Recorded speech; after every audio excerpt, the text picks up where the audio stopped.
Good morning, everyone, and welcome to our second International Conference on Inclusive Cities on what ought to be our final day.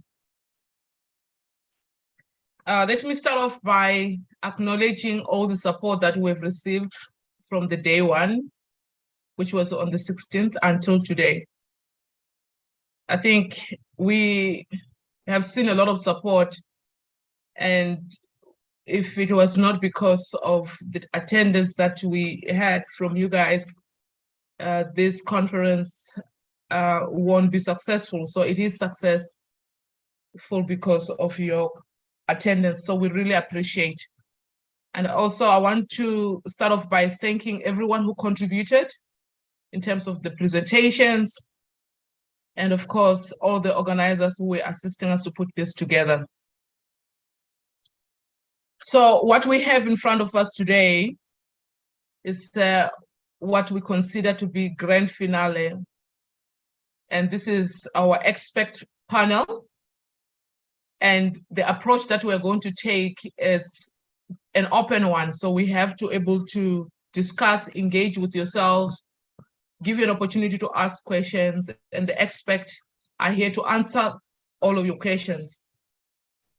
So in front of you, you have esteemed colleagues of mine that have been working with on different projects, different areas of work, and they come from different aspects. They come with different aspects. So I will briefly introduce them, then we jump into our program. So we have Professor Mbanga, who most of you may know him. He's a housing expert, and he's been pushing a lot of work around professionalization of housing as a profession. And we also have a colleague of mine, Dr. Nzimande, who's a demographer by profession. And I've also been working with her on a number of projects. I know she's also sits on State State Council. Then we have my colleagues. This is Professor Adebayo Pauline. She's an expert in housing, and she sits on a number of boards, including tribunals, as it relates to housing. She's also written a lot around housing and policy and gender. Yes, so we also have my colleague who's now currently based in Palangai. He's supposed to be on holiday. Yeah. Dr. Ulrich, he is a global expert. I would say a global expert because me and him were still trying to find out exactly what his profession is because of the long story, but that's for another day. But he's also an urban planner. He has worked a lot internationally, including working with UN. So he will bring that expertise in this discussions. And of course, my dear friend there, Professor Ali, who's now based in Doha, is an architect. Also currently, I forgot to mention that Aldrich also you're part of ISOCOP chair actually for ISOCOP Scientific Committee. And obviously Professor Ali is also on the board for ISOCOP.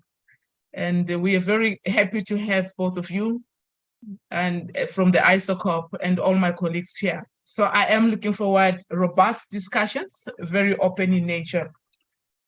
So as a way of introduction, colleagues, we decided to have this open discussion because we want to talk and we want to discuss issues around inclusivity. And the reason why we have to do this is because there's a lot of, for the couple of years, I've been writing, researching issues around inclusivity and trying to understand, can our cities ever be inclusive? And this is where I am. Can we ever get to a point where we say our cities are inclusive? If not, what is the problem? And some of the issues that I'm trying, which keeps me up at night, are cities that are purposely designed to actually exclude people. And we had through our discussions here since day one, when some of experts are saying actually it may be very difficult to even plan for the cities of the future because we do not know how the future look like. Now, if we do not know how the future look like, should we even be planning?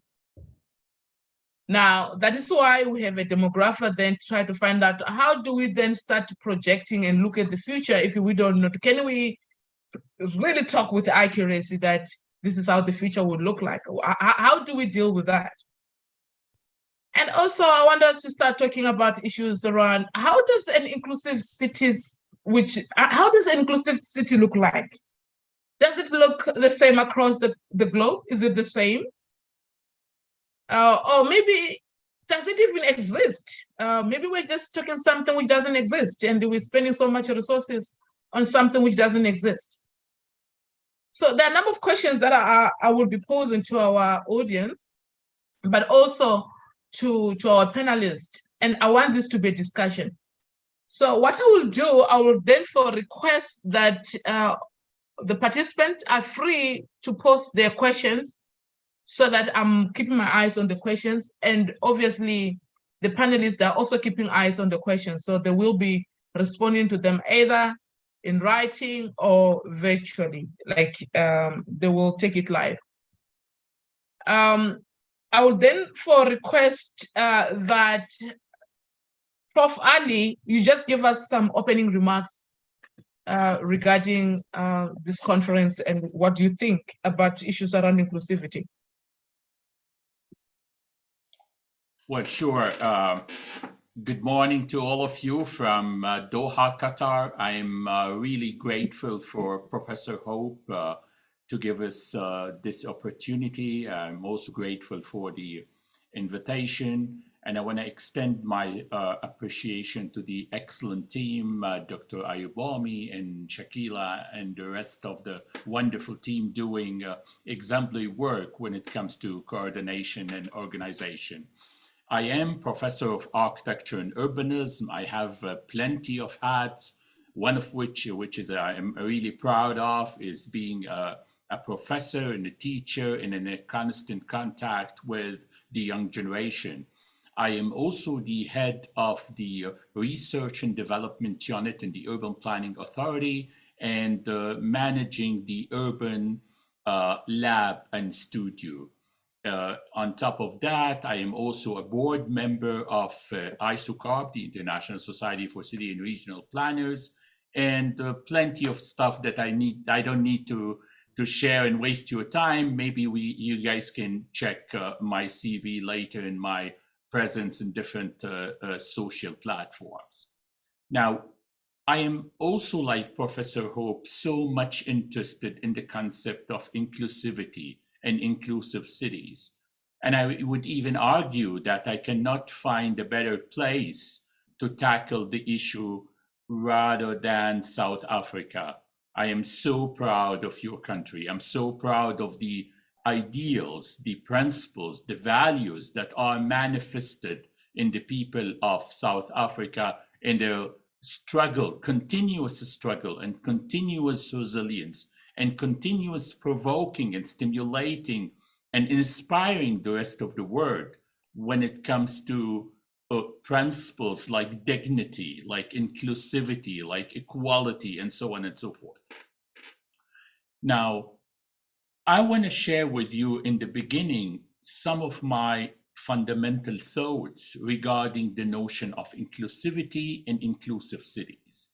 And I want to start with questioning with all of you, and I'm sure we'll develop these further throughout the discussion, that I am calling for what I label it as holistic inclusivity. I mean, inclusivity by definition from a linguistic point of view is suggesting that we are including everyone. But is this the right implementation and manifestation of inclusivity? So I want to relate the concept of inclusivity to the concept of belonging. And it seems to me that when people in any urban territory, in any city, in any town, in any village, they feel that they belong to the place. They feel that they belong to the territory. I think this is the ultimate success of the notion of inclusivity. So this is my fundamental point regarding a more holistic approach to inclusivity. My second point is also related to the notion of terminology, particularly in Africa, in the Middle East, in a lot of developing places. We are all the time subjected to waves of terminology. And if you relate it to the city, that would be very interesting, because we started like 20 years ago, sustainable cities, and then green cities, and then smart cities, and so on and so forth. I need also to use our energy to differentiate between only a sort of adjectives to the city, slogans related to the city, checking the box that our cities are talking about being smart or being sustainable or being innovative or being resilient or being so on and so forth. I want to make sure that our relation with these concepts are authentic, are really affecting the life and the prosperity of people. And speaking of prosperity, and this is my final point and we'll elaborate later, I want to also sort of measure the notion of inclusivity and relate it to prosperity. Because inclusivity is not only about the physical acceptance of people and places, but how people also are enjoying the resources of their country, enjoying the resources of their land. And therefore, you don't have discrepancy in the social structure and how people are enjoying and really feeling that they are prosper because they are included. Thank you so much. Thank you so much, Prof. I will then have to go to Gauteng, where Professor Adebayo, she's based right now.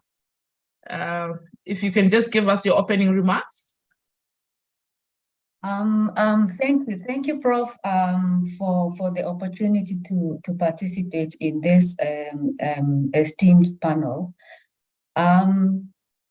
I think my remarks will lock in directly to the Prof's remarks because, of course, the interconnection of the many layers that define inclusivity have to be recognized in the intro he has just made. I once sat, okay, first of all, the background, obviously, of Prof. Hangwelani's chair is inclusive cities. And of course, it's under the ambit, we have to look at it under the ambit of Sustainable Development Goal number 11. and the notion of making cities inclusive, sustainable, resilient. All of those factors that we have to ask real questions about what we mean. Prof, you asked a great question about whether the notion of an inclusive city is even something that is achievable. And it brings me back to the early 90s when I once sat in a conference on sustainability, actually. And I remember Professor Krishna Duplessis defining sustainability as a mythical animal. In fact, I remember her likening it to a phoenix, and I have since appropriated that explanation for myself, always acknowledging her because it stayed with me. She likened it to a phoenix, and I also liken it to a unicorn in the sense that these aren't things we have ever seen, really. And she was suggesting we don't actually know what it looks like. But I have added on to that argument, my own argument, to say, but we actually can describe a phoenix or a unicorn. You know, we know a unicorn has a horn, we know that a phoenix has that wide span of wings. So we do know what it looks like, and we may get to the point where we actually see it. But what we have done is we have unpacked the notion to understand the sort of pillars that underpin sustainability. So in a sense, our work starting from the point of definition of what we are looking for when we talk about the sustainable city. So we look at the economics of the space of the city, and I would always come up with that angle because before I was a housing specialist, I was a land economist. And we look at just what the land market does in terms of allowing access or denying access to the city. And that becomes the start point for exclusions and inclusions and the various gradations of inclusion. And these are complex issues. When you look at South African cities, for example, we've had a very large housing program that has allowed a lot of people through the subsidy program to access housing. But we in that fraternity still continue to ask questions about the extent to which we consider those people who have benefited from housing to actually be included in the city. Are they just now within the municipality borders, or are they included to the extent that we understand sustainability to talk about their economic inclusion, their social inclusion? Are they sitting in enclaves where they recognize themselves as the marginalized, or do they, through accessing spaces within the municipality, start to feel a sense of belonging in the city? What are the processes that are being undertaken post just being located within the city that are allowing people to partake of the largest of the city from the point of view of economic access, from the point of view, say, of having agency and a voice? And who is listening to those voices, and to what extent are they responding to those voices? Are we ticking boxes in terms of recognizing and respecting agency to say, oh yes, we called the community together and they came and gave us the views, or are we actually co-opting what they are saying in terms of how we allow the accesses to happen? So the multi-layeredness, I think, of the inclusive city is what makes it interesting for a scholar, but also complex for us wanting for that to become something that is enjoyed by particularly the majority of the poor who are living in the cities.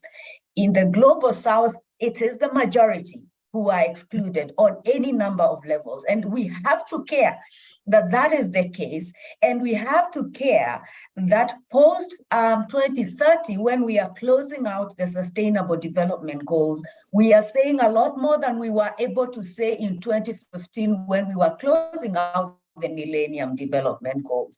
It cannot be that we go back to these spaces and talk about the same things, and yet when we look at the stats, they are not necessarily telling us that we are making a move forward.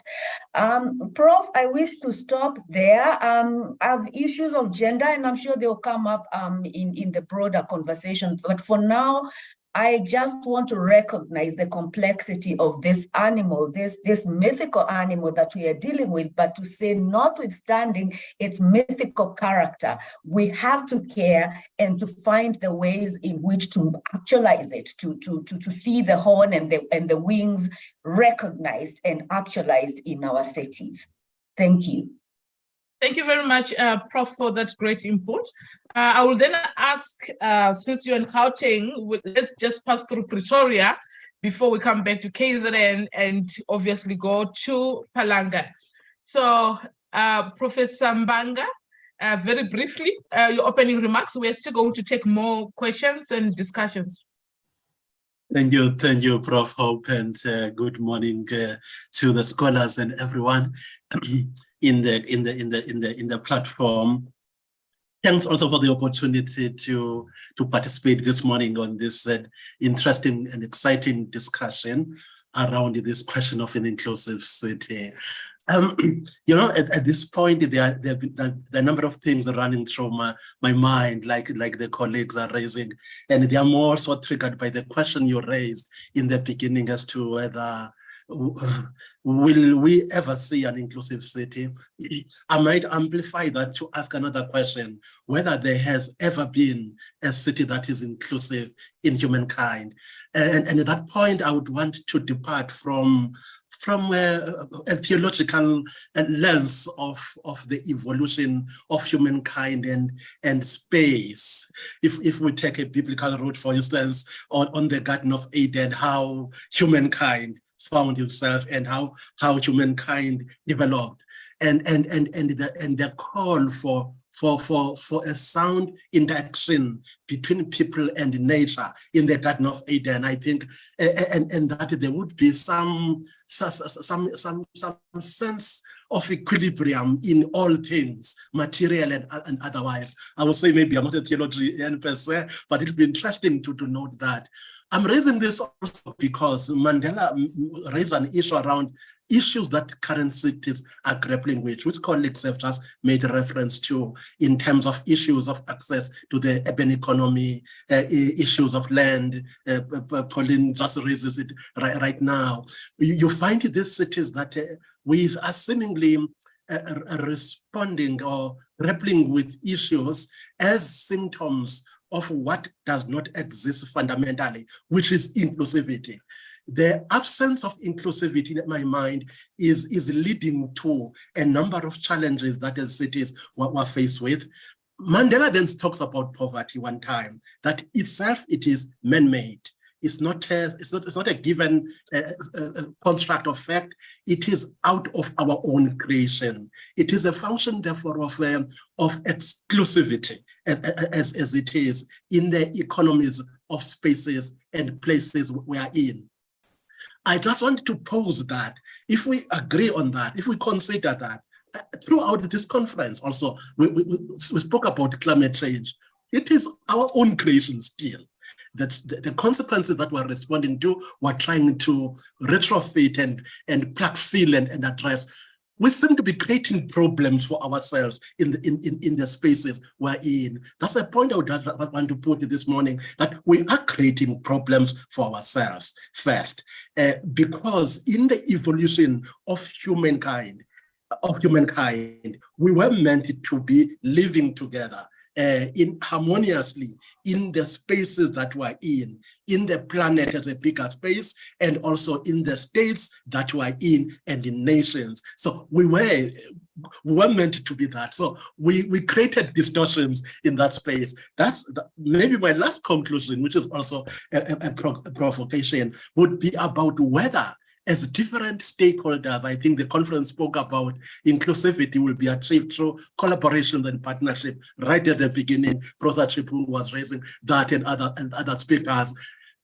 The issue is that my view at this point is that one, we have got two issues before us, is to deal with the existing cities, the postmodern and the post-colonial city in our context, needs to be modified and adjusted to allow equal access to economic benefits and all other infrastructure livelihoods for all. That is the task facing us as researchers, as practitioners, is how do we reform the current space as called a city.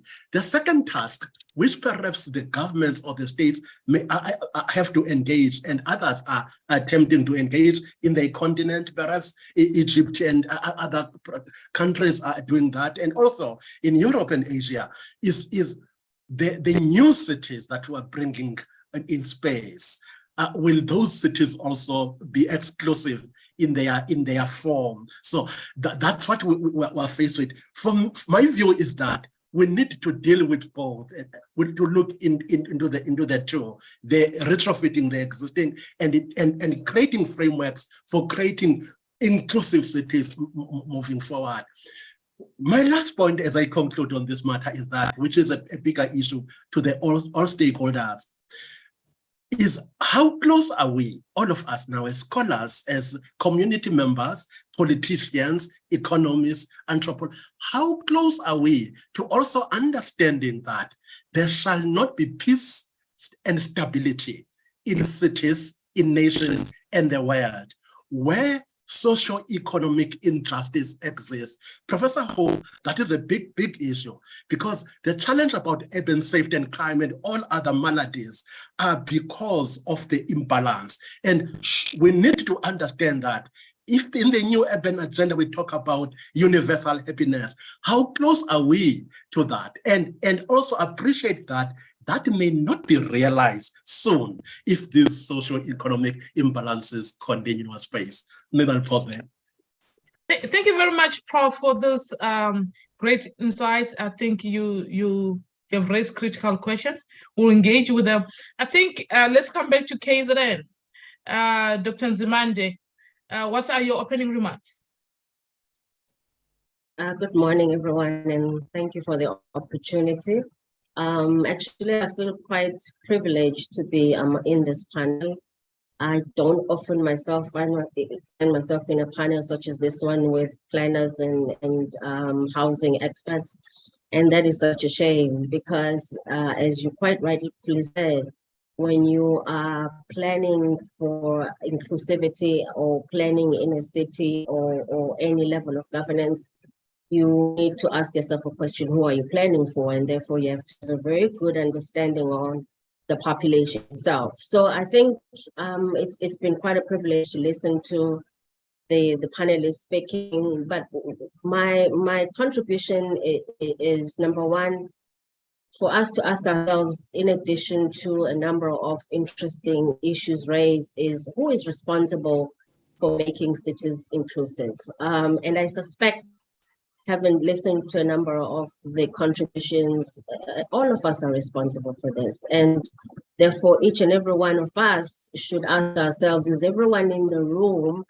to enable that discussion and conversation and proper planning to make a city inclusive? The second issue is who is the recipient of this inclusivity? And the recipient is the population, and therefore, we therefore have to invest in evidence-based planning, and that means we have a lot of expertise in how do we get to know who's in the population and the issues. But we forever will find ourselves in the first question you asked on, is it even possible? I'm a very optimistic person, and I believe it's possible to have an inclusive city.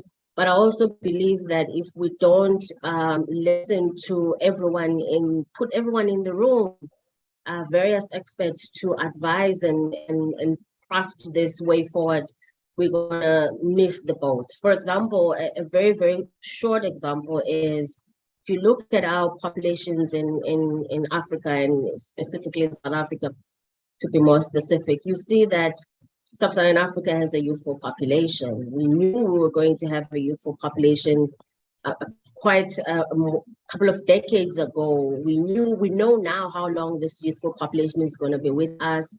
We know how the population is going to change in terms of the composition from the projections.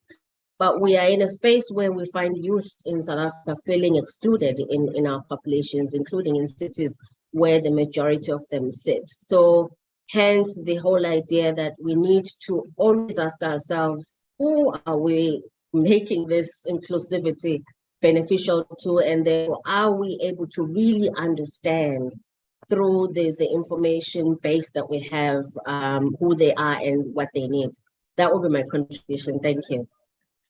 Thank you very much, Dr. Nzimande, for bringing that interesting perspective about youth and asking critical question as to who are we really planning for if we got a youthful population. My dear colleague there in Palanga, do you want to give some opening remarks? Yes, hello. Good morning from Palanga in Lithuania. You know, Lithuania is a very small country in Europe. It became independent from the Soviet Union 30 years ago. And it's very nice to be here, but it's also a very tense situation. You know, a young country being independent from Soviet Union and having a war in Europe, people are kind of nervous. Nonetheless, this is a splendid spa and I like to be here. I also would like to, first of all, I want to thank the speakers who spoke prior to me, because they all gave a perspective on inclusiveness, and they are all a bit different and they add up to each other. And I would like to contribute 2 points. One is our own relationship to inclusiveness. Yeah, I think hope for introducing us. I noted with interest that she introduced everybody with the profession, but when she came to me, she was a little bit insecure. What is my profession? And I think that it is, I wonder if it is related to inclusiveness, because I wrote my PhD when I was 10 years into professional work in regional development. And I wanted to do more than a sector study. So I'm political scientist, but I didn't want to write only a political science PhD. I wanted to do something also on regional planning. So I chose 2 professors. And I realized that this is generating problems, yeah, because the regional planner had other priorities than I had, than the political scientists had.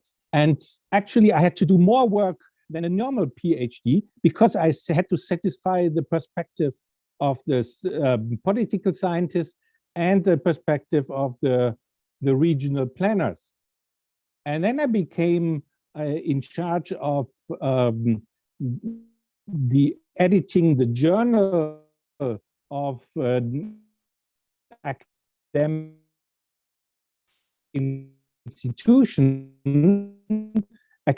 institution in life. As editor, I had to talk to researchers from each discipline. They were all working on urban and regional research, but they all did it from a different perspective. As biologist, as engineer, as architect, etc. And I loved that very much because that was a very inclusive training for me, taking all these different perspectives. But I also realized that while I was talking to a biologist, I was not reading political science journals. And when I was talking to the architect, I was not reading political science journals. And so I realized there is a price to pay if you go for inclusiveness. You leave the home turf of your own discipline and invest in other disciplines and try to bring that together. And that makes it somehow difficult to be both expert in one field and at the same time being expert in the broader field. The second thing I want to say is, I think we are all friends of inclusiveness here in this on this panel.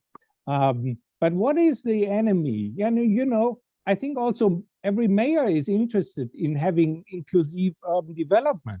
But why aren't the cities inclusiveness? And the answer is there is an enemy of inclusiveness, and the enemy is the particular. It's particular opportunities of cities, particular demands, and also particular interests. And we all can talk very nice about inclusiveness in our panel, but if we go back and then look at one city, then there is the particular demand. Yeah, the situation in Doha, where Ali is working, is very different from little Palanga here in Lithuania. So these are territorial particularities. And then there are the demands of the economic, environmental situation, etc. And then, of course, the interest of citizens, of investors, etc. And that makes it very difficult to focus on inclusiveness. And that's my introductory summary. Yeah, thank you very much, Dr. Ulrich. I really appreciate your approach towards inclusivity and also bring multidisciplinary approach to it, to say, hey, you're going to have to lose something at some point. And I want to pick up from your last point, because I noticed it come across, and here I'm throwing it back to the panel to say, you mentioned that we are all friends of inclusivity, and that's why we are here. So it's very easy to say, let's be inclusive. And I think Dr. Nzimande also said that, why are we not inclusive? Now, I want to then just push it a little bit to say, we all know how cities are supposed to look like. We all know that we need to be inclusive. We all know that we shouldn't be excluding people. But where is the problem? Why are we not creating cities which are inclusive? Is it the state capacity? And here I'm talking about the capacity of the state in general sense and in a broad sense. Yeah. Where is the problem? And this is not just to you, Ulrich, this is to everyone in the panel to say, why are we not creating inclusive cities? Why is it difficult?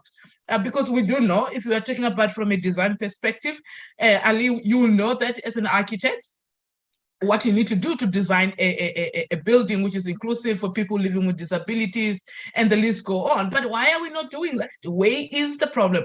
And this is where I've got a serious issue around inclusivity. And as the Sachi, I'm trying to understand and dealing with this every single day to say, where do we draw the line? Why are we not creating inclusive cities?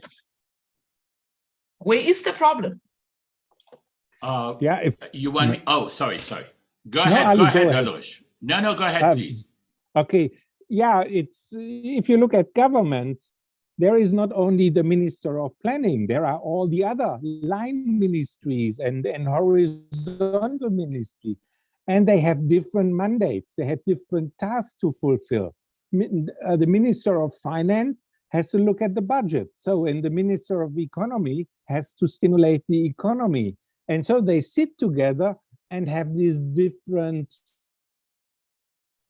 opinions at the cabinet table. And the voice of the planning minister may be the less important one. And but in principle, it is good to have all these different positions at the cabinet table. If they would agree, if they all would be guided by, let's say, the international guidelines on urban and territorial planning, which is a product of UN Habitat, produced by experts on planning. If they all would have that in their hearts, then they would use their situation at the cabinet table to produce an inclusive country with inclusive cities. But they have the other priorities. And that's, I think, a starting point of the problem. Yes, Prof. Ali, you wanted to come through? Thank you. Yeah, sure. You know, Hope, I would suggest from my own point of view that the initial answer for your excellent question is related to perception. And when I talk about perception here, I mean what exactly we can conclude when a specific country or city is suggesting that we are putting a lot of efforts towards economic development. And I would use examples from the time of the Arab Spring. One of the wonderful lessons about the Arab Spring is that we did realize that all these indications, wonderful tables coming from the World Bank or the IMF, the International Monetary Fund, which is suggesting that a country like Egypt or Syria or Tunisia are doing fine, but it was not fine on the scale of the people.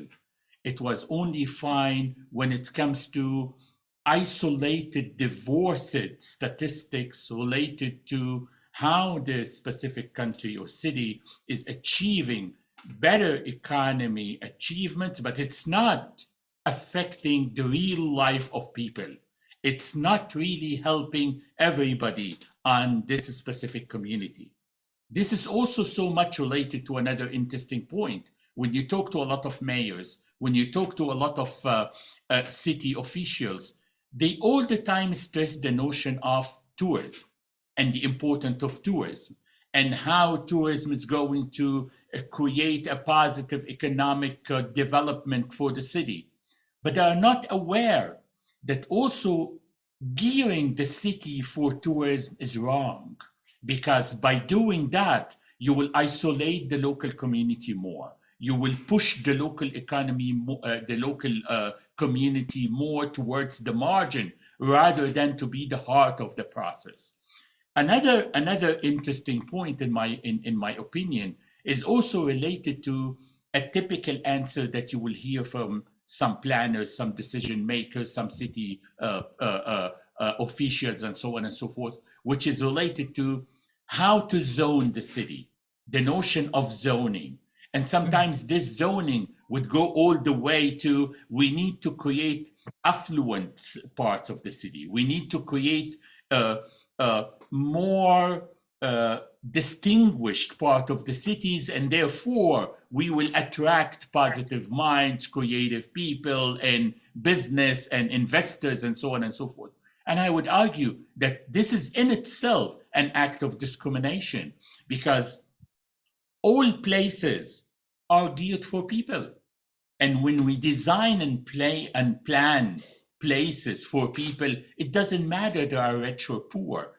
I mean, I cannot imagine that we will design or plan a place and we will call it, this is only affluent, and therefore we will put greens and we will put walkable streets and so on and so forth. And when we go to places where poor people are living, we will quickly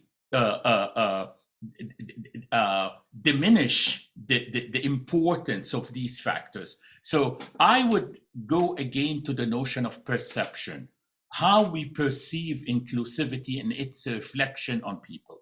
Thank you. Yeah, thank you very much, Ali. I think I'm getting some interesting questions on the chat. I will attend to them.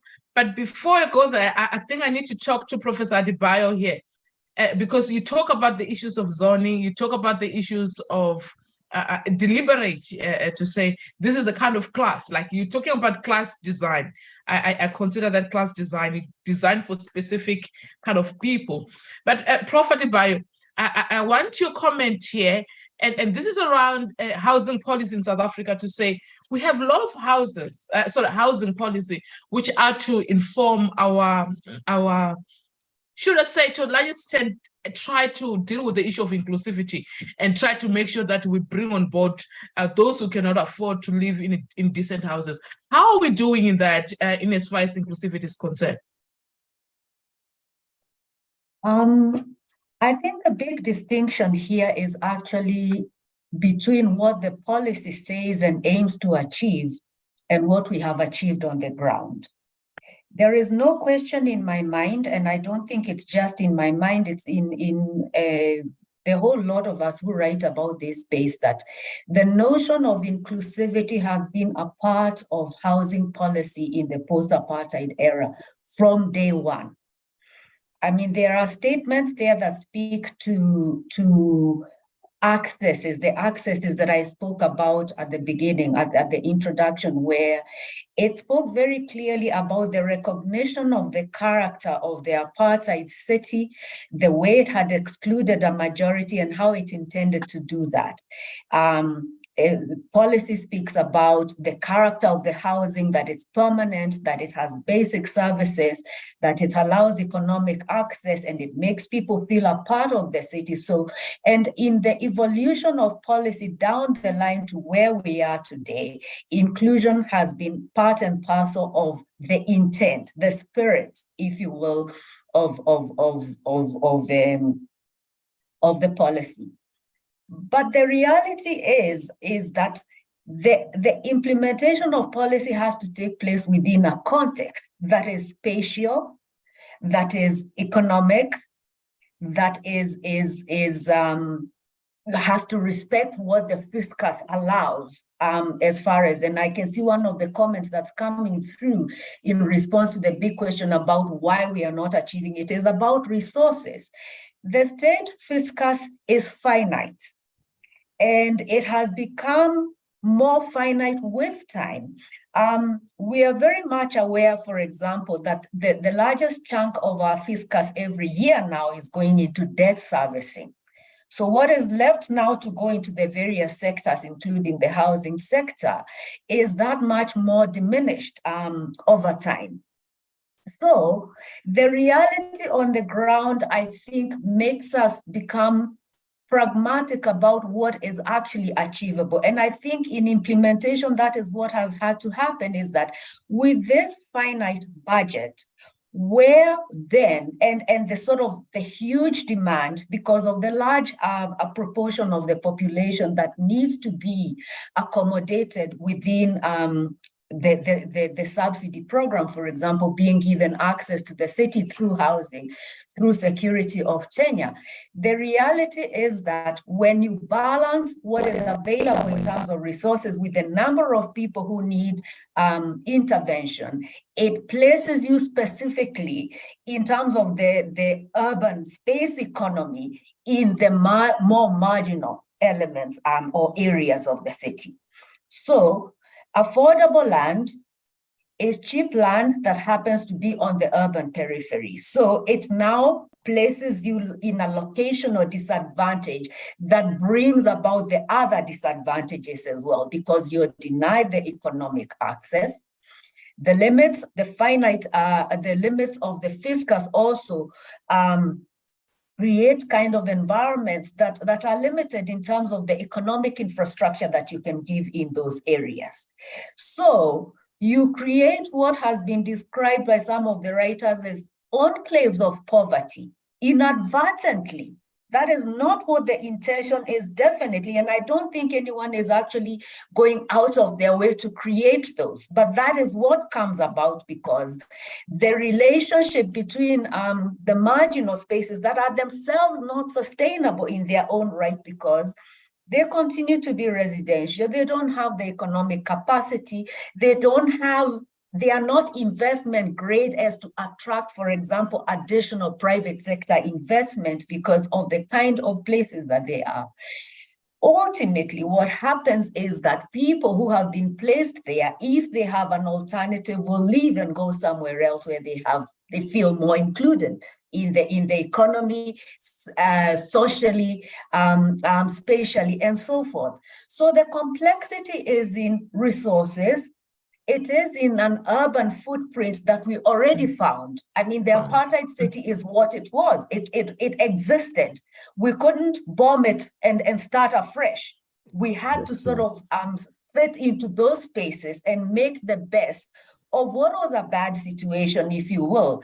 And so there are a lot of contentious issues that are fighting each other into that space is what the prof is also talking about. The need to attract investment in a city and the priorities that we place on the kind of investment we want to attract in the city. Is that low-income housing or is it actually spectacle and tourism and things that are going to generate revenue for the city?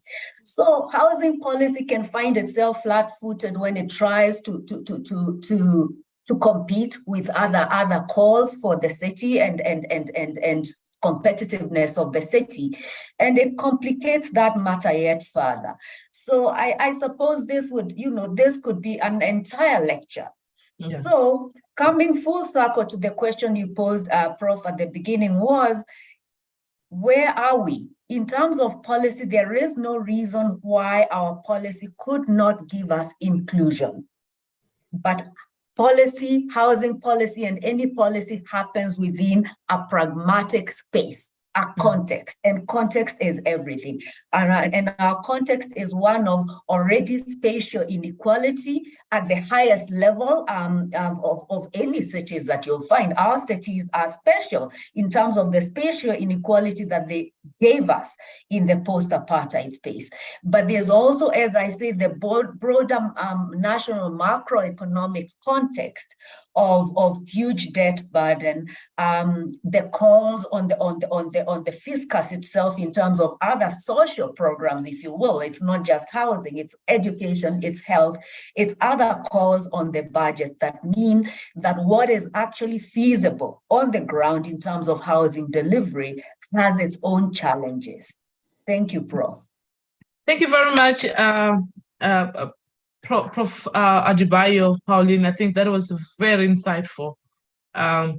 You're right, we need the whole lecture. I think maybe we'll need to look into that in the near future.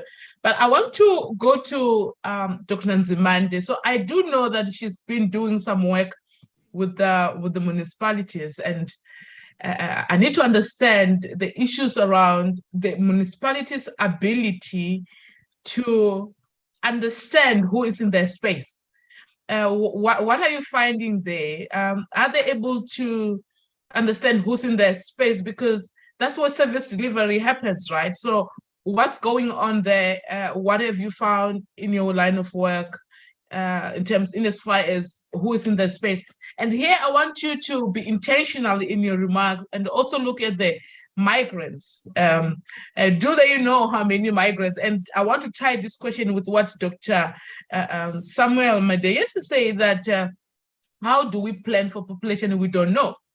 And what's happening in the municipality space in as far as migrants come, especially because we have those who are not documented, and we also have those which are documented. How do we then plan for that and be inclusive? Because inclusivity is not just about us sitting here, but it's also about everything which belongs within the city, and migrants are part of the city. Thank you for that question. I think one of the biggest issues also relates to who is supposed to be planning and therefore making cities inclusive.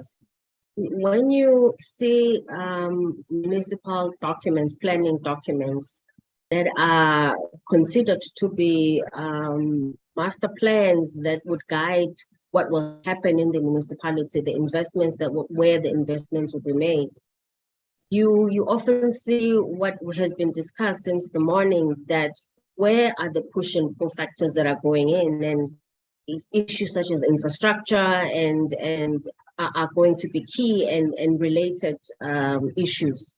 What you don't quite see is a focus on who is in the space. And you do see this, and whilst we want to talk about it from the planning perspective, we also have to consider the fact that we can't expect planners to be demographers, economists, and therefore be able to collate all this information. So I find that at the municipal space, we lack that support system in how do we gather the information? What is the support in providing this information that would allow any planning to reflect on who is in the space? You do see this quite a lot when we are walking through the municipalities and looking at their integrated development plans and other such plans on to what extent do they include migration in their plans, and to what extent do they understand the level and the differentials and composition of migrants in their space, in order for them to be inclusive in planning, but also to be able to extract and understand benefits that in terms of planning for migration in a sustainable development perspective. So there is that gap, the huge gap. But whilst I can talk about this gap in the context of migration, as you say, Hope, We also see this gap in the context of overall population indicators in the plans, and understanding who is there and what are the issues that they're facing. And I think it really speaks to the relationship between maybe municipalities and the National Statistical Agency, which is StatSA in South Africa, and to what extent are they working with them at a local government level?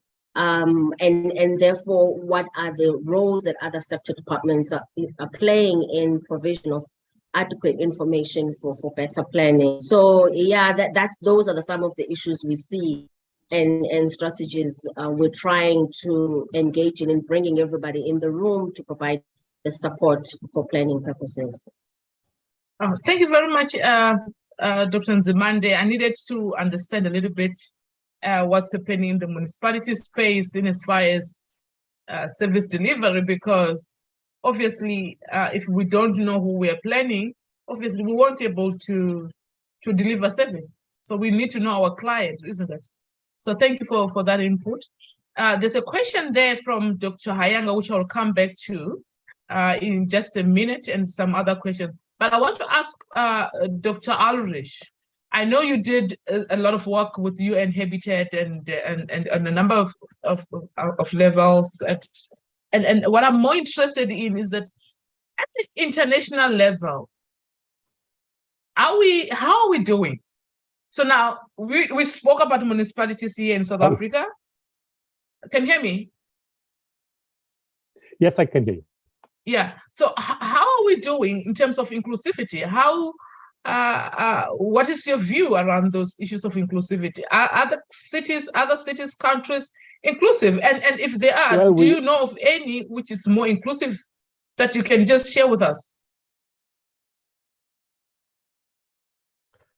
Well, we are doing not very well at international level. You know, organizations like the United Nations reflect its member states, and so it's difficult to find consensus at the UN level, for example. And we have, in case of the Sustainable Development Goals,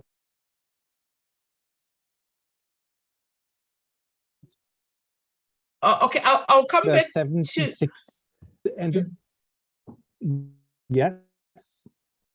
Hello? You are cutting. I can't hear you. I think there's a problem with your network there. Okay, good. Then no, it's fine. Let me go to Prof. Mbanga. We'll come back to you. Let me go to Prof. Mbanga quickly. Professor, I know you are very troubled about how different professions is not able to live towards the expectations. Where is the problem? I know you are very troubled about that. And I think you are also blaming me to some extent. How is that my problem? Let's talk about it now. Oh, yes. Thanks, Prof. I was watching you. I knew this day will come. Yeah, thanks for that opportunity to bring it to the table. Yeah. Let's talk about it. Yes. I wasn't listening also to the colleagues' inputs and talk about different role players.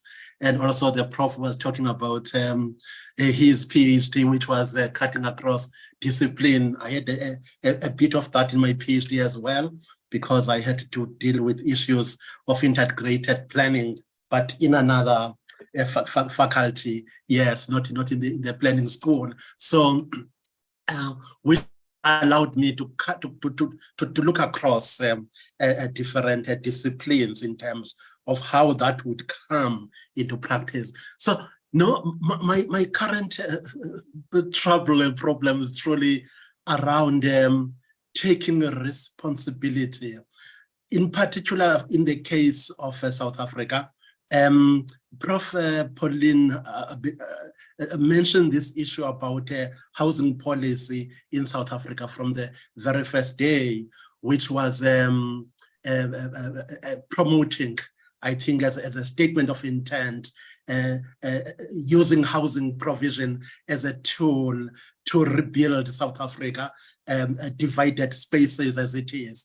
That is very, very true. we may let go of all other political processes of name change of the ministry from housing to human settlements.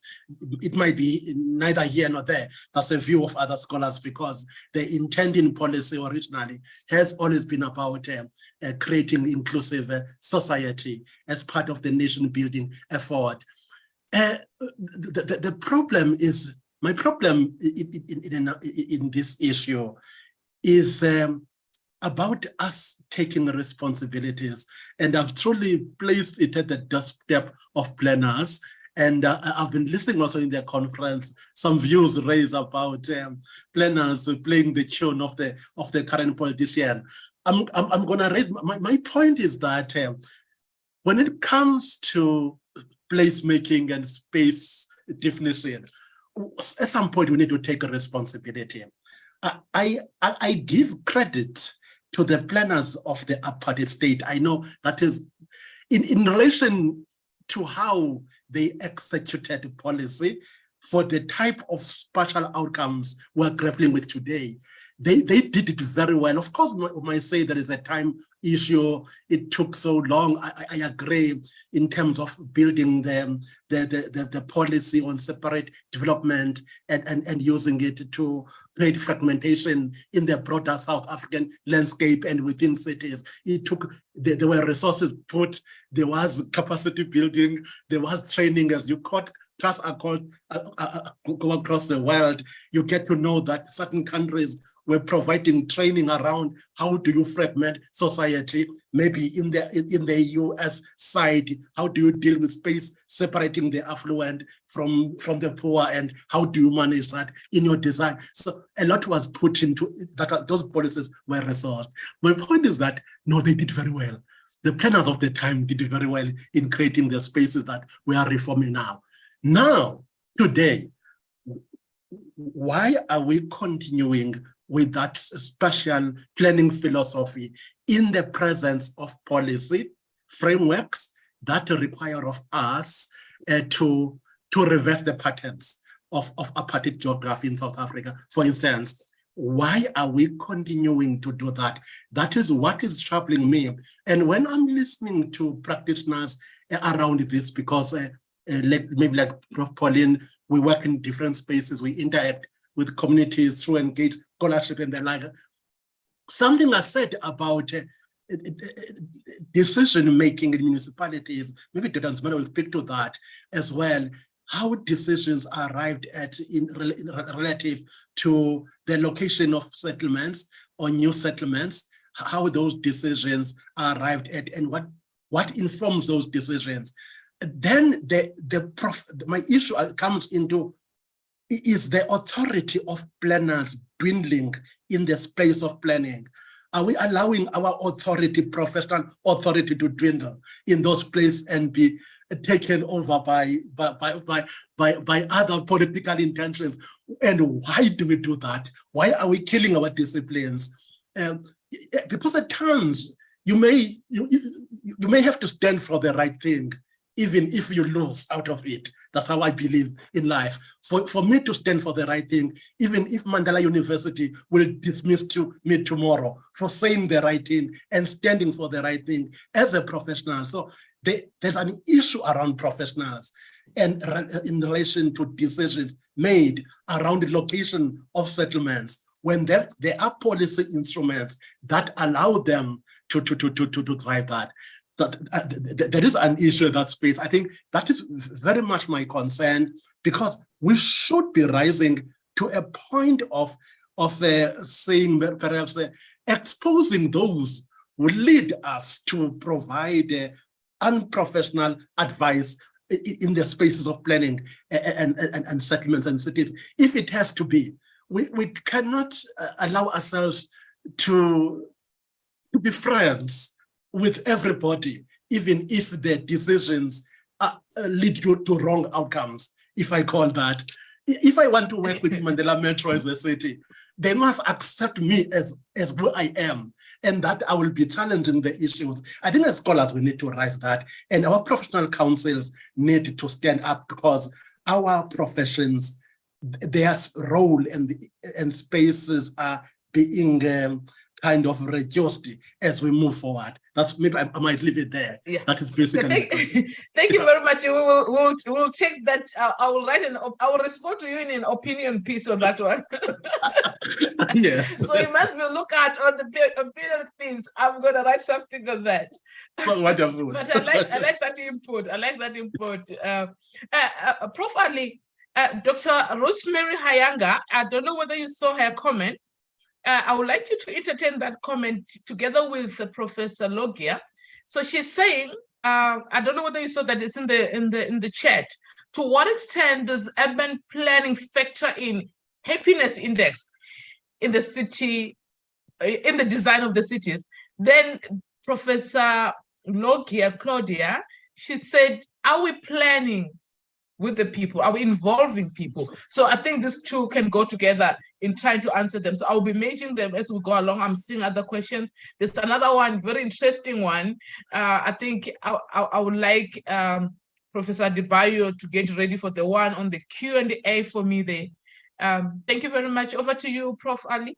Sure, thank you so much. And I think to Claudia, I think this is a fundamental question too, because we want, an expression of being included in your city, in your place. And as I said in the beginning of my intervention, the notion of belonging. I would argue that the notion of happiness is a fundamental responsibility of urban planners, because urban planning, architecture, urban design, all of these professions are about the relation between people and places. And again, if people felt that they do belong to a specific spatial territory, they felt that they are acknowledged there, they felt that they cannot really see a physical barriers, a physical manifestations of classes, a physical manifestation of if you can afford, you enjoy, and if you are poor, you are punished. I think this is fundamentally important.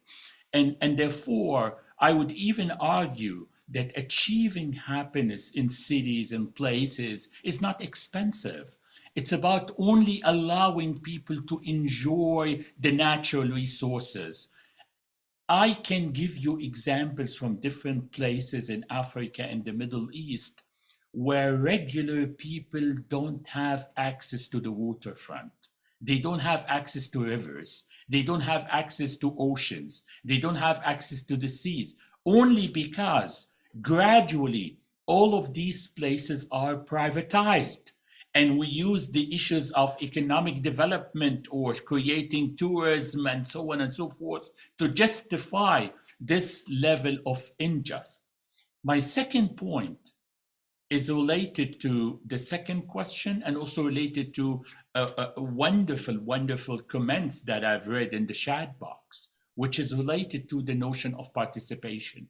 I would argue that we have to fundamentally and substantially revisit the concept of community participation, because a lot of urban planners and a lot of city decision makers and builders and officials, they would claim that we are practicing community participation.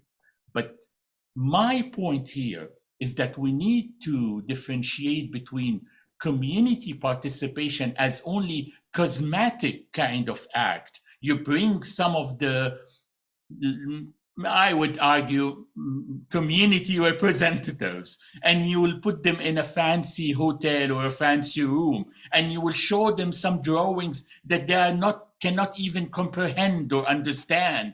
And then you enter a wonderful lunch and drinks and what have you, and you will take wonderful pictures and you will claim that that was a community participation session. I would argue that when I say revisiting community participation, it's not only about a bottom-up approach, but it's about consulting the community even before taking a single step in the planning process. We have to listen to people. We have to understand the power of people. And when we say we need to understand people, I'm not talking about representatives. I'm talking about getting deep into the social fabric of our cities and towns and listen to people for a considerable amount of time. Sometimes we go for a planning scheme, which is 3 months or 6 months or 1 year or 2 years, all of this time without giving months for listening to people, for being engaged with the local community. So I totally agree with all the voices suggesting that we have to do a revolution, and I mean what I'm saying. We have to do a revolution in the notion of community participation to be transformed from cosmetic checking the box kind of act that usually would be done because of the foreign colonial kind of donor would like to have these kind of images, to a community participation which is real, credible, and authentic. And we cannot attain this without the listening to people in their own places and in their own territories. Thank you so much. Thank you very much, Prof. Ali. I was trying to go through there's some interesting comments, questions in the chat there, and I really want you guys to just grab some and run with them. I see Dr. Alrich's hand is up. Am I right? Is your hand up? Yes. Can you understand me now? Okay. Yes, I can hear you. You can come through. Yes, thank you. I also want to comment on the comment which was in the chat. One of the problems at international level is terminology. Yeah, we have sustainable development goals and indicators, but we do not always have the same understanding. We are sitting here, we talk now English language, international English language, but what means happiness? Yeah, that means something, can be something very different in a village or here in Palanga Beach. And so we add, and there are other terms like quality of life, inclusiveness, even participation. There are different understandings also depending on different cultures.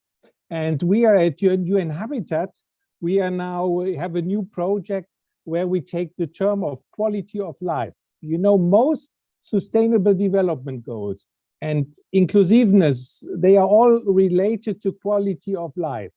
And we are trying to identify a common understanding of quality of life in the world, in the different parts, and try to form a nexus between different development goals through the term quality of life. That is something more technical. Yeah, of course we can blame politicians for not doing their work. We can blame citizens for being not more engaged for their interests. But we as academics, we also have to do our work. And part of the work is to get a better understanding of what do we need with these terms like happiness, inclusiveness, or quality of life. Oh, thank you very much, Doc. I'm glad I could hear you this time around. So you were very audible. Thank you so much. You know, colleagues, I'm laughing. You know, I'm not sure now. I'm asking myself, am I allowed to answer or what? Because I'm getting excited and I feel like I'm being deprived now of answering. Oh my gosh, there's some interesting questions. I would like to put my views forward. But you know, I had said maybe Prof. Adebayo will take the one on the Q&A, but I think Prof. Adebayo, I don't know whether you want to take that one, but there's this one which I think you also raised it in your one of your remarks today when you're talking. This is from Purity. Okay, let me just end it with Purity. Sorry, she's asking at what point are we going to stop, especially inequality that were created by colonial or apartheid system. I don't know whether you've seen that one. We are 7 years away from achieving our SDG 30 by 2030. And when are we going to be accountable? When are we going to be accountable? And of course, like I said, you may not have, like, there's no right or wrong answer here. What's your views here? is it even possible to not worry about the spatial inequalities and apartheid? Is something that we have experienced? What are your views? Can we let that go and just forget about it?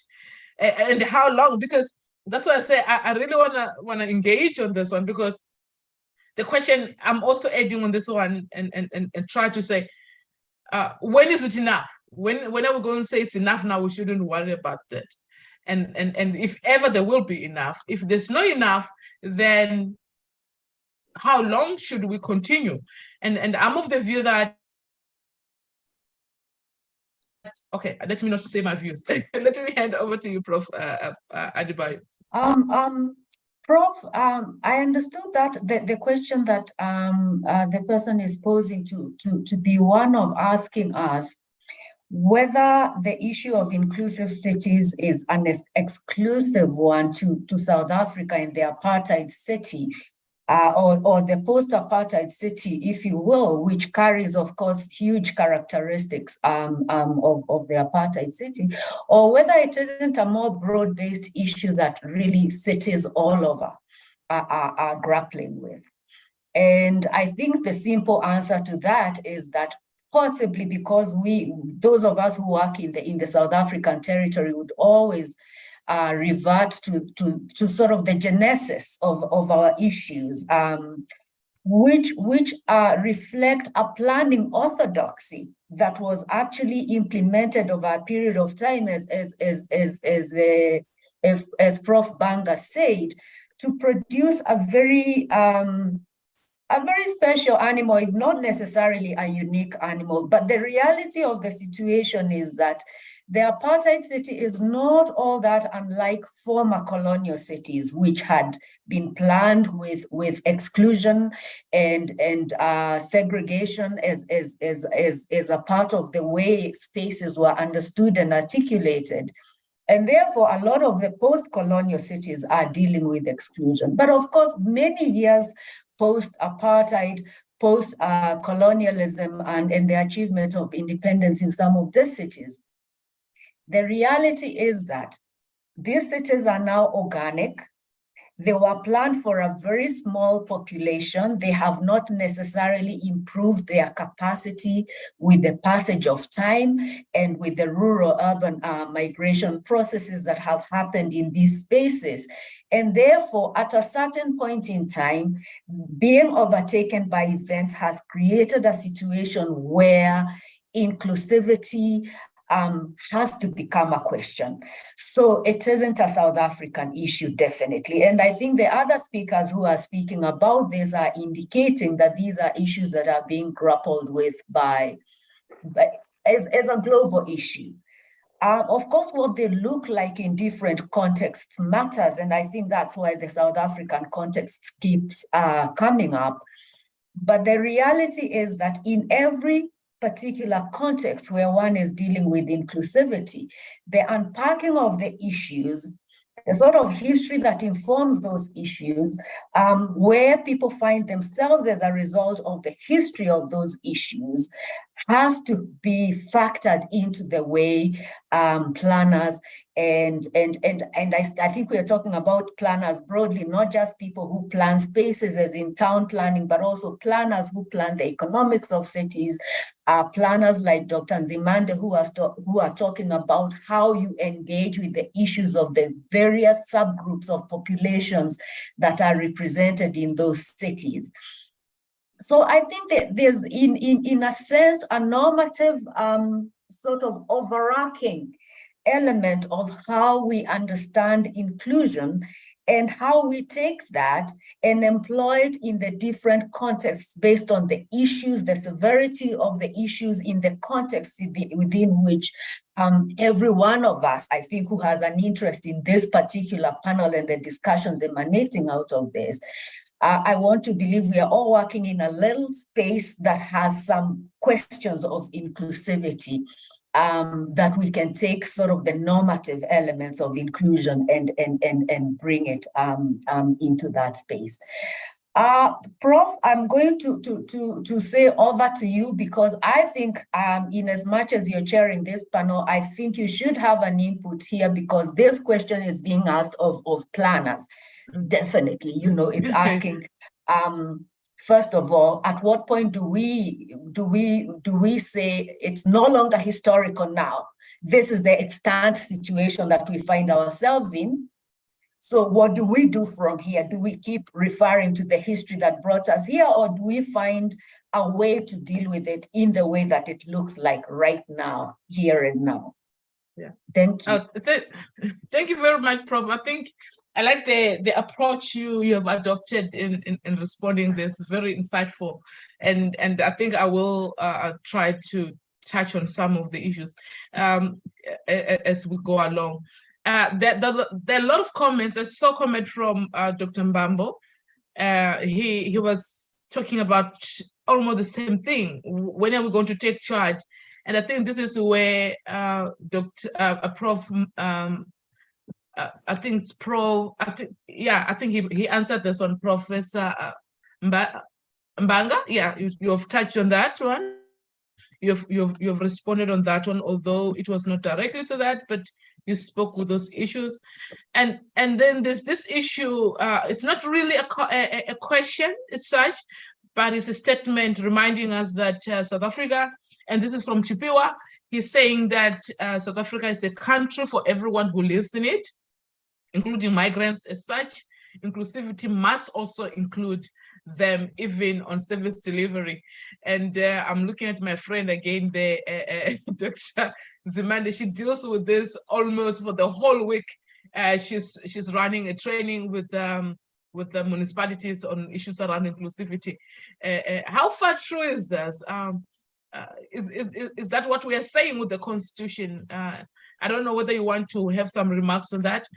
You can think about it, but also this issue around silo planning, and I want to bring on board here Professor Ali around the issues around silo planning, which is raised by, again, I think it's Professor Logia. She also talked about that, and also it's also to link with the citizen. You already dealt with that, but this one is also raised by Zola.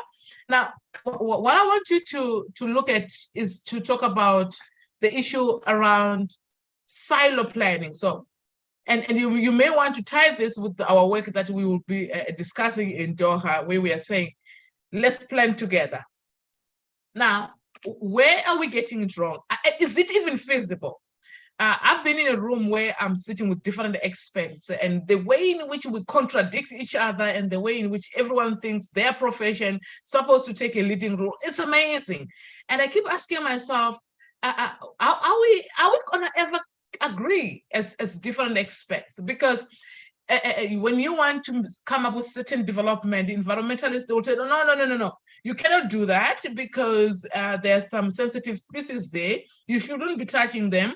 And planners, they say, no, but this is the place closer to work. Of course, planners, they need to also do some environmental studies and all that. But I keep wondering to say, are we ever, as profession, different, coming from different disciplines, ever going to agree on anything? You know what, Professor Hope, I would go to what Professor Banga said and also what Professor Ulrich said in terms of the healthy interdisciplinary. And I feel that if we talk about urban planning, if we talk about city making and city design, I would argue that debates, different point of views are extremely healthy. I mean, this is the notion of trying to crystallize a vision. If our job, or at least part of our job, is to compile, to articulate a vision for a specific community or a specific city, we have to have this kind of healthy debate. But at the same time, I would also shed light on what I would say the main difference between articulating vision for cities of the future versus the future of cities. And I will elaborate. And I will elaborate by saying that sometimes we carried out towards considering only the image of the city, cities of the future that would be a replica of Shanghai or a replica of Singapore, or Middle Eastern cities are trying to imitate Dubai, and so on and so forth. And I would argue in this sense that we need to again revisit this concept to move towards a healthy discussion in the notion of the future of our cities. And when we talk about the future of the city, here it's a different kind of platform because we're talking about the life of people. We were talking also about the uniqueness of this specific place. We talked a lot about that we need to overcome the metaphor of one size fits all. It's not going to work. We need to believe in that. Each city has its own narrative, has its own story. And hence, I would argue that absolutely debates and different point of views are important and even needed to come up with a vision. What I'm really opposing is that we have imposed image on the future of our cities. Thank you. Oh, thank you very much for that input. I think you correct. We have imposed ideas for ourselves, and you know, I'm reading this comment in Q&A, and this links to what Dr. Mbabo said, and also what Professor Mbanga said in terms of it being denial. We are being in denial that we need to bring change. I had an opportunity to sit in a room where I talk to planners a lot in practice, and the very same statement that you're talking about, to say, can we just move on at some point and just do something? And what I figure out, and in my line of work, is a balancing act. How do you, and I like that's why I said I will respond to this in an opinion piece to Professor Mbanga, to say, how do you then balance in terms of making sure that you maintain your professionalism, but also you have kids to feed and you're going to lose your job? Because these are real issues that people are struggling with. They will tell you, officials will tell you that if I don't do this, it means I don't have a job. Yeah, it's easy to say it's fine to stay without a job. So why do we have to push people to the point where they feel if they are to be authentic, then they will have to lose their job? And I think it speaks with the poor planning, and the issue of inclusivity comes at hand. So I think these are the issues that I want us to also reflect on them, to say, where do you draw the line? And why are we even in a situation where someone feels like telling the truth and doing the right thing leads someone to losing the job? Your hand is up, Professor Adebayo. Your hand is up. It was very fast. Yes, it is, because I'm actually struck by the issue you're raising, and it seems to me what is actually being called for here is almost a shift towards professional activism. Like, we need to shift from what we understand a professional is and does. And we also need to shift from the sort of notion of the expediency of planning, so that, you know, we are planning and we want to see what we have planned get on the ground, notwithstanding whether it actually meets the requirements that are on the ground or not.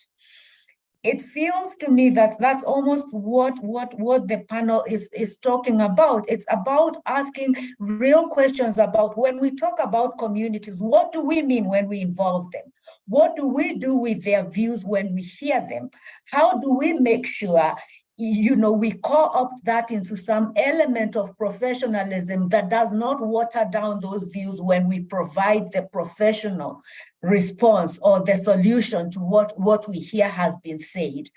So I feel it's almost like we have to swim against the current in terms of the way we practice our professionalism now, so that it isn't about results and quick results, which is almost sort of the political space that we operate in as professionals. Because while you're there engaging communities, we know that process is long drawn out. It can be contentious. It can delay maybe the start point of a project, while from a project management professional point of view, the timelines are important because they have implications on cost. So that becomes the overarching thing that drives us to put something on the ground. And then ultimately, it doesn't end up meeting the objectives that it should have met. I feel we are almost coining a new narrative about professional activism. Like, if we are serious about cities that include people, and we unpack an understanding of that inclusion to mean that people's voices will matter, people's engagement with the economy matters, and not at the survivalist level, but a level where it has implications for the quality of their life, as Dr. Aldrich was talking about. It has to be that we are actually resisting some of the forces that are asking us to place that thing on the ground. Put that number of houses on the ground and let's move on. Let's talk about 100 people having been housed there and 1,500 being housed there. And let's stop for a moment there and ask, how do we implement this for sustainability? What does that even mean? What does that look like when it is put on the ground? Who are the people who can inform us? Does Dr. Nzimande have a role to play in informing us? Who are the kind of population group that we are involving in this? And what are the critical questions to ask? I think it comes back to what everybody is saying, and I think what was very, very, very powerfully put across by Professor Banga, that we have to find our voices and insist on our voices being heard in these spaces. Otherwise, we are going to be professionals serving in an environment where 10 years from here, Prof, you come and ask us this whole question again of, is it even possible to deliver on an inclusive city? Because we are not planning in the sense of bringing minds together and expertise together and finding our voice, because it matters to us that people are actually included. It's not an academic concept. It's actually something that needs to become the lived experience of everybody that is within the city. Thank you. I like that submission, because that's something I'm trying to get my head around it, to say, where do we draw the line? Where do we draw the line of someone who wants to do very well? They've got intention, all the intention, they're skilled, they're degreed, they've got the degree for it, they know what needs to be done, but they just cannot approve because they are not at the end of approving. So they've got that IDP, they've got that SDF, which if it's implemented, it has to take us to inclusivity. And they are not able to do that. And how do we manage that? How do you, and I want this panel to assist, to move with me. How do we navigate that? How do a planner in the municipality seated there and with all the skills, with all the knowledge and extra classes, maybe if we're necessary, and they've got a plan, they've got a layout and subdivision in front of them. They want that to be approved because they know this project, like you said, Prof, it has to be inclusive. And if they implement this, it's going to be improved, and they just don't get resources for it. They just don't get approval for it. And where's the and that's where this discussion is going, to say the state capacity, and here I'm talking state in its generic sense, to say, where is the capacity? Are we placing power at the right place? In as far as the approvals are concerned, even for some of those plans.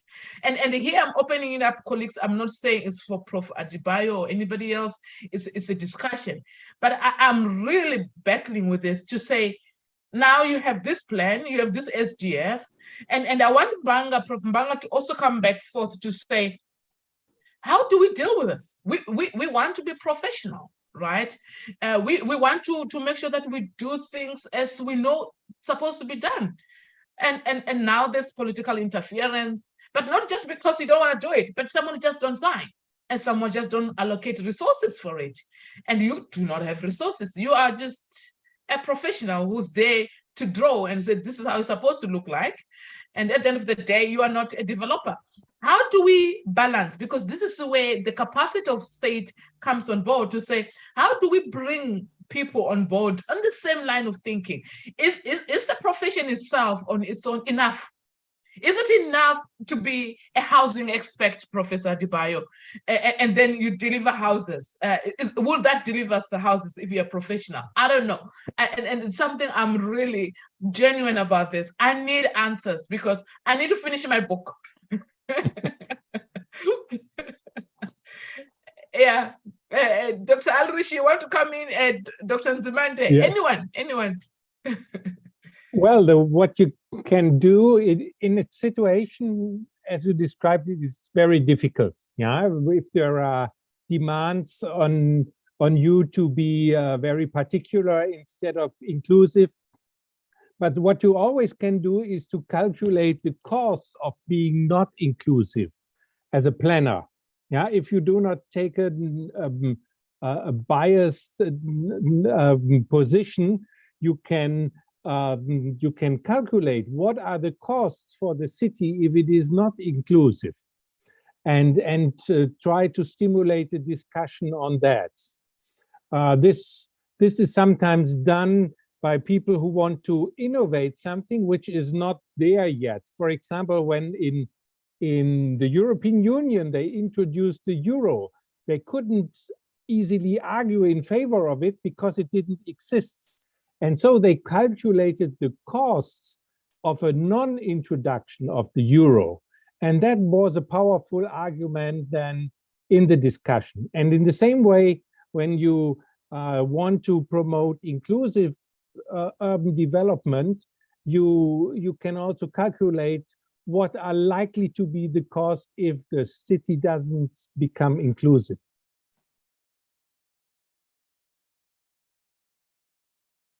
Yes. That's it from my side. No, that's very interesting discussions we are having here. Dr. Nzimande, I want you to talk to us about whose responsibility is that, do you think, is that to, you asked this question and I want you to answer it, to create inclusive cities? Because I want to link this with what Prof. Adebayo just said, to say, and Prof. Mbanga say we need to be professional. And like I said, I'm just a facilitator here. I have no views today. I just ask questions based on my research. So please don't. We are still friends even after this. But what I need to find out really is whose responsibility is it? You asked that question. Can you assist us in answering that? It's a complex one, isn't it? But I think there is a very clear framework on who is responsible for it and what role can each of the stakeholders that are involved should be playing in it. Obviously, we have government as a big player in it, but the role of civil society and also of different stakeholders such as, academics and the likes in ensuring that a contribution towards inclusivity is made.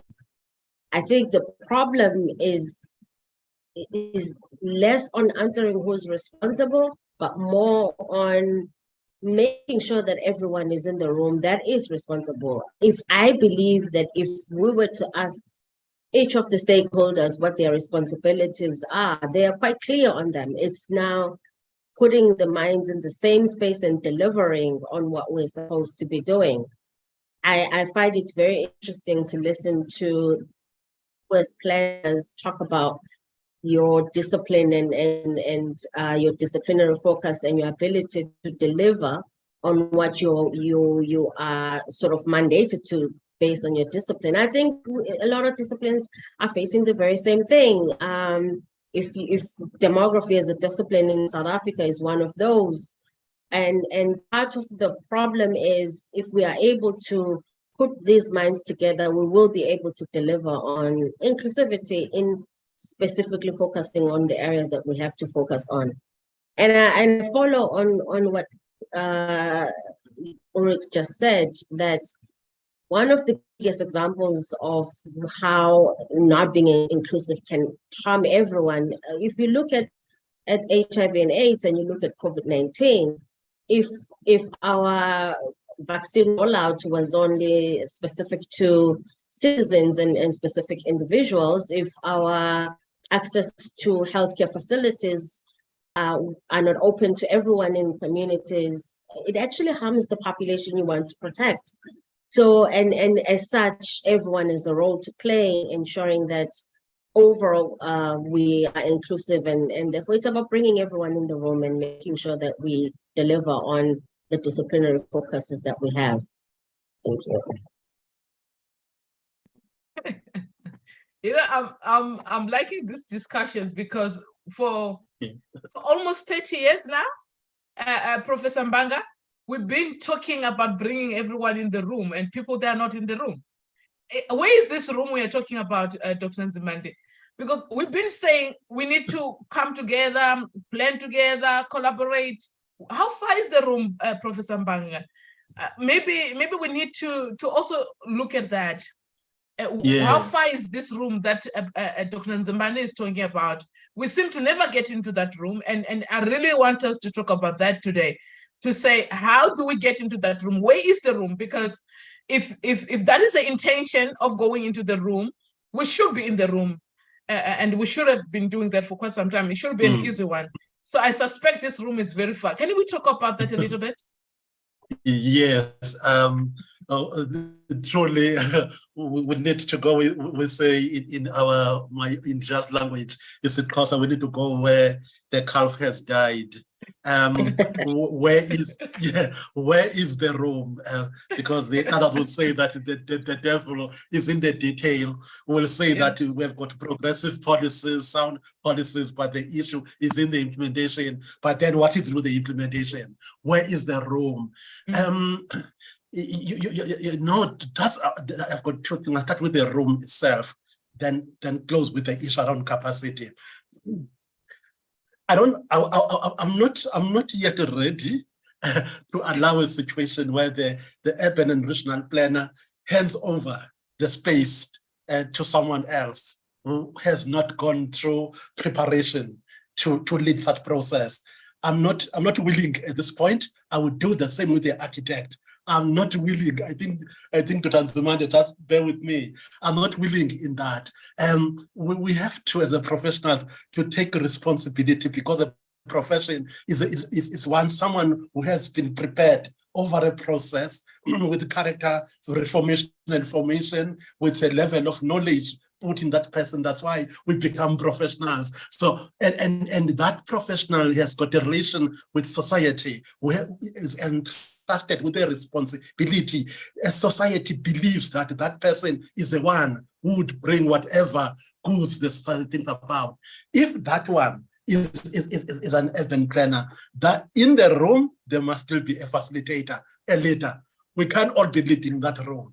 Someone who is competent enough to deal with matters of place making and space making in the broader sense. We have to clarify that, because if we don't identify a leader in the room, anyone may come up. We work with communities, we go to the community, you engage on issues of people sitting in flat lines, and someone rises to say, I'm a community engineer. We can't allow that within professionals. So there must be a room. The issue I will take from another frame of public policy now, that bigger goals of inclusive cities, inclusive development, don't come by themselves. They must be supported by policies, government policies towards that direction. The will must be seen in policies. Yet again, public policies don't bring inclusive cities by themselves. They must be broken down into government programs and later on into projects, which when combined together, they will lead to the outcome of an inclusive city with all the resources attached to that. Programs and projects will not bring inclusive cities themselves. You will require to have tools to do that, to develop tools, frameworks, bylaws, manuals, and then you would create structures and architecture. Basically, that's why my PhD was going in the directions of integration. You would have to have structures that so now when it comes to tools of the trade, frameworks and manuals, that's when the authority as an urban planner resides. My view is that we will have to ensure that we have those tools in place. If the Mandela Bay Metropole, as it does, it is dealing with space through a community-based planning framework guide developed in 2007, which is talking about a city going out, expanding to the west, and which philosophy seems to say that whilst we are conscious of the infill developments, that we can plug in some developments within the city of Gqeberha, yet still that won't respond to the needs of the growing population of the Mandela Bay, including migrants. So for us to grow as a city in a most sober and calm manner, we shall have to spread out gradually. And then we shall be planning resources in a manner that expands Mandela Bay in that frame. That is a city vision. And then we engage as researchers. As city, we understand that it is lightly spreading out, but then we ask why this direction in terms of natural resources and also urban economy. So we as different scholars, we engage. The professional has to take responsibility for the tools, developing tools that will support the city vision that the colleague was speaking to, differentiating between the vision of the future of cities and the vision of the city. The one that we are in and the one we are reforming must also be there and be in the policy. So it is my view that it is the problem is one on the tools themselves. You need to ensure that those tools are in place. And those tools, planning tools, if you want to call them residential spaces tools, we talk to issues of social and economic amenities. You read books in the context of South Africa and planning for residential spaces. You need those tools to be in place, to be constantly modified to talk to the emerging vision of how you did, and therefore norms and standards related to different services, infrastructure, and amenities. You look into that, into those also, those tools. That space needs to be managed and be led by someone. The last issue, there is something which says that. We spoke about being, dismissed or whatever for standing for the right thing. My experience at a personal level is that you need to allow your work to speak for yourself. At times you don't engage, just you get to situations where it is your work that defends the opportunity of being dismissed for standing the right. Maybe the emerging practitioners and professionals and scholars will need to look into that direction, where you allow your work to talk for yourself in every space, and that work should be that your work should be aligned to a vision accepted in that space, whether a city. Your work, your contribution to the professional should be directly aligned to that vision, because that vision, remember, there are different stakeholders. If we're saying politically, political organizations have bought to that vision at the level of the council.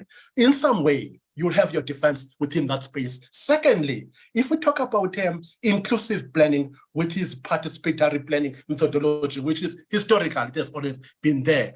If we talk about the role of the community in planning of the spaces, if therefore you ensure that your planning process to the SDFs and other frameworks has ensured that there is a contribution, whoever wants to take that out of the process has a responsibility, if it's the political leader, to deal with what consequences shall come out outside the city, because the product you are presenting is not your product at home. I'll leave it at that. I want to bring in both Professor Ali and Dr. Ulrich here. So now we are in the room. Who's supposed to lead? towards inclusivity, because we said, I heard from Prof. Mbanga, then if we don't lead, then anyone can emerge as a leader. Who's supposed to lead in this room? So we are bringing different stakeholders. Now, who's supposed to lead that? Because apparently there's supposed to be a leader in this particular room. Maybe because so far we have not reached inclusivity because we are having the wrong leader in this room. So can we then just get right? Then we are in the room. Who's supposed to be leading in this room? Professor Ali? Yeah, sure. Alrich, yeah. Sure. I don't know if you're going to be upset from me, Professor Hope, but in this specific issue, the issue of using your metaphor, beautiful metaphor of the room and who is leading in the room, I would argue that when it comes to values, when it comes to principles, it's not the issue of the leader. It's the issue of, are we sure that every single person sitting in this room, he or she believes in the vision, believes in the value, believes in the principle? Because if we are, and I fully agree with Professor Banga regarding the notion of the idea versus the tools, and I was trying to elaborate on that. I don't think that our problem is tools. I think our problem is concepts and ideas and believing in those. So if, and I will just use a hypothetical situation here, if I am in your room, Professor Hope, the room that you created for us, and every single person in this room truly believes in the notion of inclusivity, truly believe in the value of community, truly believe in the notion of equality is important, listening to people is important. We have to destroy all those barriers between different classes and different groups and different sectors of the community. I don't think that we need a leader in this sense. Maybe we need a facilitator. Maybe we need a sort of an organizer rather than. And on a related note, I will take you back 4 years ago when we had COVID. And every person was talking about the new normal and that we are entering a new paradigm in our life. And after we had the vaccine and the epidemic vanished, we went back to what we used to do. So all the promises, all the ideas that were generated, not only about urban planning and architecture, but also about every single aspect in our life. Let's take the notion of consumption, for instance. People during COVID, they started to say that we don't need to consume as much. But suddenly we went back to all what we used to do. I even wrote a paper, I called it the forgotten normal versus the fallacy of the new normal. So to make a long story short, I am more into the notion of making sure first that you have true believers in the room rather than the hierarchy of the leader and so on. Thank you. Thank you so much. I like that input as to, you see, I'm balancing what is in the chat, what you're saying, what the panelists are saying. I'm so excited about this. And I want to then poke Professor Adebayo now and then come back to Alrich. And because she raised something very critical, and which we all actually in the normal world, we're supposed to operate like that, right? We're supposed to be professional and stick with our profession and deliver as per mandate, right? Now, I just want to check here, Professor Adebayo, how do we balance our attitude and the professional skills that one has? So in other words here, and I will tell you why I'm asking this. I've been in a space where it's not even just about political interference. You're just dealing with someone who just don't want to do their work. They're just lazy, right? And they will use any opportunity to not deliver. So if politicians are the right people to blame, let it be. So how do we then balance that? Is there anything that we can do with our curriculum design? Can we change people's attitudes? And how do we do that? I know it's a tough one, because really we are talking about people's attitude. How do we manage that? Is there anything that we're supposed to be doing through curriculum? And this also, please, Ulrich, after Prof. Adebayo, can you also come in on this one? Yes, yeah, that's a hard one, Prof. That's a hard one, and I definitely am going to start with the disclaimer that I don't have an answer to it.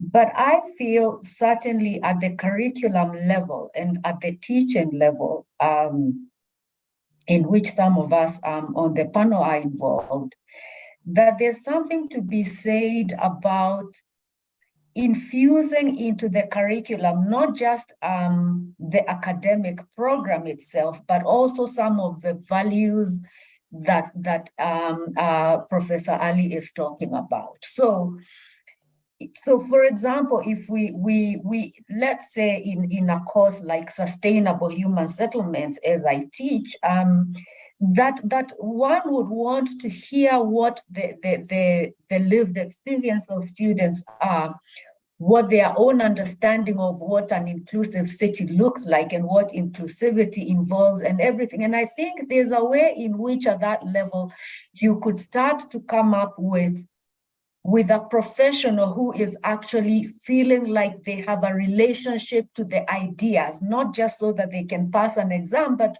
who has a real feeling about what it is that they then employ those skills to do. So hopefully, by the time they get to the point where they are now functioning as a professional, they already have a real feel for what it is that needs to be happening on the ground. In other words, I think in the shifting of teaching and learning, which is of course language that's very much prominent in institutions of higher learning right now, I think what the contribution is on the ground, not just in terms of, as I say, knowledge, but knowledge for good, is something that could be infused into the curriculum. And it could also be seen even in the teachers who teach this curriculum, teachers who also are engaged in programs, on the ground, planning housing programs, working with communities, who are coming to feedback on what it is that's happening out there, so that the students get excited about wanting to be a part of whatever solution is being put in place. So there is a way in which one could shift with that over time. As to the professional who simply doesn't want to do the job, that we are going to live with the public service, because there should be consequences, and maybe there aren't enough, as in many spheres of life. Consequences need to be brought to bear, because if you're not there doing the work of making a contribution and making a difference, then you don't need to be there at all. And I think it also speaks to the professionalization of even the public sector itself. Who are the people who are sitting there? What are they actually fit for purpose? Are they doing the jobs that they are actually placed there to do and paid to do? Because if you're taking a check, you should be delivering. And I think these are real questions about consequence that need to be asked. And I think this is a broad-based problem in any kind of public sector, where these are real questions, where government is not the place where you go to sort of lie down because you couldn't function in the private sector. It is a professional area, and indeed performing in that area is where the difference will be made for the ordinary person who's relying on whatever resources are coming from the public purse to deliver on the programs of inclusivity. I am confessing that was a convoluted sort of and thinking on the spot sort of thing, but I feel, as you say, the curriculum is a start point, and there are ways in which we could even learn ourselves in academia around thinking changing our mindset around what you inculcate as a part of the teaching process. So it's not just about facts, it's also about what you need to be and become once you're out there performing in your professional area. Consequences are big deal that needs to become language that we really speak about on a serious note, not just in South Africa, but elsewhere where people are relying on us to actually get that inclusive city notion to be brought to bear in practice. Thank you. Thank you very much, Professor Adebayo. I knew you were going to give me correct answers, so you did very well for that. I actually like the issue around the consequences and how we should proceed in terms of the curricula. And the reason why you find me asking this, then I go and spin, I come here, is because for the couple of years I've been working with this subject, and it's just, there's no one answer to it. It's so complex. It's so big, it's just everything and nothing in it. So I'm aware my time is up. I will then ask Dr. Ulrich to give me your parting remarks, and this will go with other colleagues as well. Yeah, I would agree with with Ali with respect to this room, that it would be the ideal situation that everybody who is sitting in the room shares the same vision, and starting from that we move towards inclusive planning. But the reality is usually different. People in the room do not share one opinion. They have different opinions. And the room, where is the room? I hope you ask for it. At the local level, it is either the city council and or the mayor's office. If it's a top-down city without democracy, it's more the mayor's office. At the national level, it is either the parliament and or the prime minister's office and the cabinet. That's where the decisions are hammered out. And I think for planners, this means they have to learn how to deal with conflicting situations, because conflicting situations, that's the standard. There are always different, almost always different opinions on how to use a territory, be it a public space, a road, or whatever. And therefore, planners have to live with it, and they even have to love it, to these dialogues, yeah, to bring the different opinions at one table and then to find the most suitable solutions for everybody. But it's not easy. But and therefore we talk about planning processes. If it would be just drawing a map, then we wouldn't have a planning process. But since there are these different opinions, we have to learn that, and it should be part of the curriculum that young planners learn how to bring different opinions together that could be simulated in workshop. And I'm sure students would love that, to have a simulation of economic interest, social interest in one room, and then to find a common solution. Thank you. Thank you very much, Doc. I hope you are enjoying your holidays where you are, as we are going towards closing our session. Can we hear from Dr. Nzimande, your closing remarks? Thank you. I've appreciated being part of this panel, and also the questions that have been asked have been very helpful. And I think this is we are part of in one of the rooms. Actually, I would argue this is one of them. And I think continuing this conversation will go a long way in making sure that able to achieve this goal. And thank you. And yeah, it's been quite a fantastic space to be in. Thank you. Yes, thank you very much. Professor Adebayo, your parting remarks? I also want to appreciate having been made a part of this room, as it has now become very much. I have taken note of really thought-provoking things that I myself want to ponder over when I leave this space. I think I want to leave us with a challenge, not just as a panel, but also the participants who are part of this process and of the conference overall, that 2030 is no longer far. And inclusive cities was a goal that was actually specifically set for us. And with some thinking around, you know, that magic year 2030 and what was supposed to have happened by then. And we should not take that lightly. So, and we should be aiming for 2030 so that even if we are failing, we are not failing by much. There are real questions to be asked about how far we have come because 2023 is almost coming to its conclusion.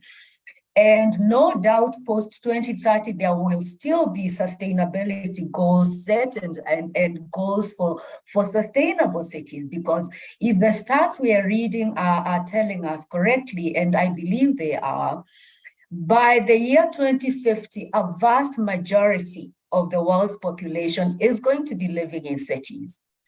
The growth in that space is happening in the global south. So a large proportion of the population represented in cities is going to be people living in abject poverty, where their myriad exclusions are expressed on a daily basis in terms of the quality of the lives that they are living out in the urban space. And that should matter to us. And it should matter to everybody we come in touch with, the people and the participants in this conference, and anybody who cares about our need, because Prof. Banga asked a very important question, and I think Dr. Ulrich as well. What are the consequences of us not achieving that inclusive city? The costs are going to be high. We've already seen them just in the toll that the COVID-19 pandemic has taken. But further, because there won't be uprisings when people can no longer be served by the cities that are supposed to be including them. So we need to internalize the notion of where nobody is left behind. What does that mean? What does that look like? And in your own particular corner of whatever it is you do in this space of exclusive cities, what actual contribution are you making that is going to ensure that more people are being included than excluded as we go forward? Thank you very much. Thank you very much, Professor Adebayo. I really enjoyed that. Closing remarks. Dr. Ulrich? Yeah. Yes. I have already made my closing. Oh, sorry. I mean, Ali. Sorry. Yeah, sorry. Sure. I meant sure. Ali. Sure. Sorry. Well, I would also very similar to Professor Pauline. I wanna put some quick takeaways, particularly to our respected audience. And I will stress that planning is a socio-political process, and it's not about image. The process, as also my dear friend Ulrich stressed, the notion of process is important. The notion of we are not chasing an image, but we are interacted in planning / social / political process that hopefully would lead to our goal, which is inclusivity. And I would argue also that inclusive cities need to move beyond the notion of a master plan. It's not only about top-down approach, but the whole notion of master plan should be revisited and to move to a more holistic development scenarios, because we did realize that the world is so dynamic. The notion of change is fundamentally crucial. And then I wanna suggest a final point.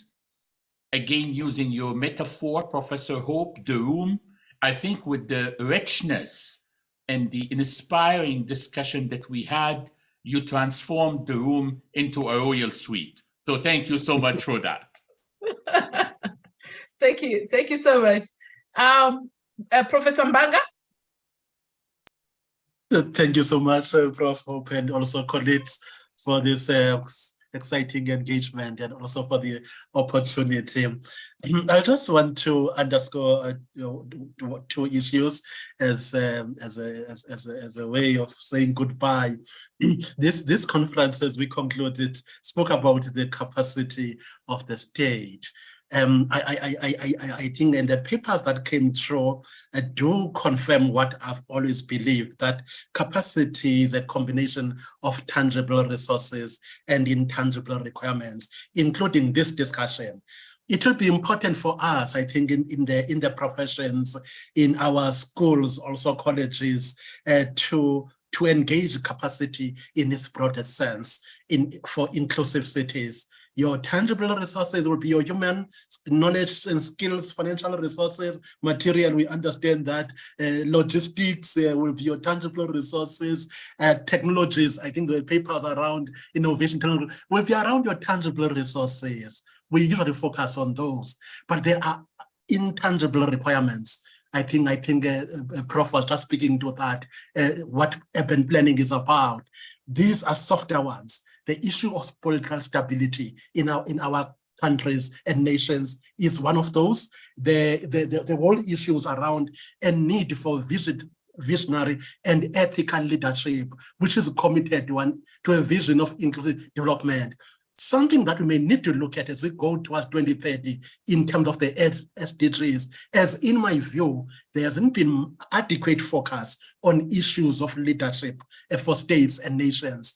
And that leadership must be transformative, visionary, and also ethical as well, because that is important to provide a better space for professionals to operate. So those issues were raised: administrative professionalism, professional activism, willingness to serve is important. Also, commitment to vision by everyone in a city becomes important. And I would talk about even issues of patriotism at a national and at a global level, where there are common issues that we believe in.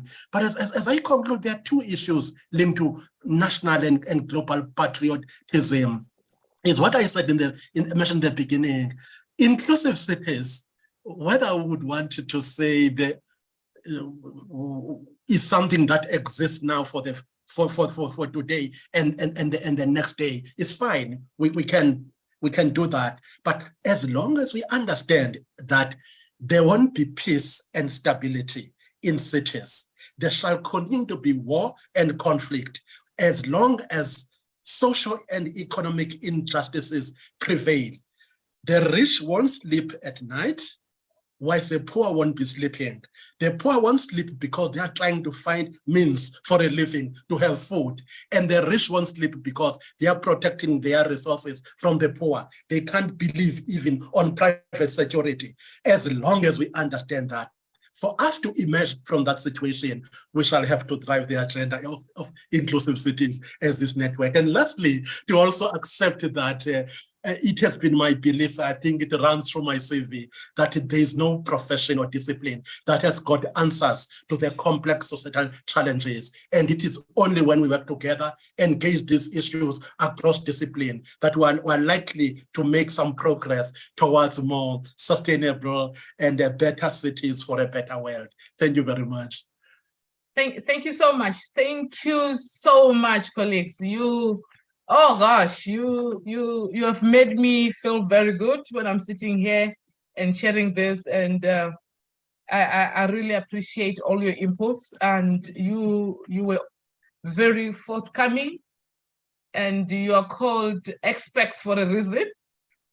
And this is indeed, you have delivered on what I call the grand finale. This is what we envisage. I'm seeing, can I just get some sign of life, Nompu? Our sign of life, to check if our audience are here. Any sign of life, thumbs up, just to check if you were here or we're talking on our own. We just want sign of life, just to check if people are here. Where we are just seeing numbers, big numbers, over 100 plus, but we can't see people. So then we want sign of life. But in my conclusion for this, and just to wrap up, to say, I'm not going to summarize because I'm already way beyond my time. But suffice to say, you guys have delivered the way we had envisaged. And just to say, the reason why we wanted this, we wanted it to be an open discussion. I can see there's still a lot of comments that we need to entertain. This is still going to be the third conference on the very same subject, because we are not going to conclude this now. We have left a lot of issues hanging, and we still have to go back to the room and really dissect it and see who's sitting where now. And what are they bringing in that particular room? What chairs are they using? Are we supposed to use the same chair? Are we supposed to be facing the same direction? And lunch break, what are we eating? You know, we need to go into that room and very specific and be intentional about it. And we also have to shorten the distance, Dr. Nzimande.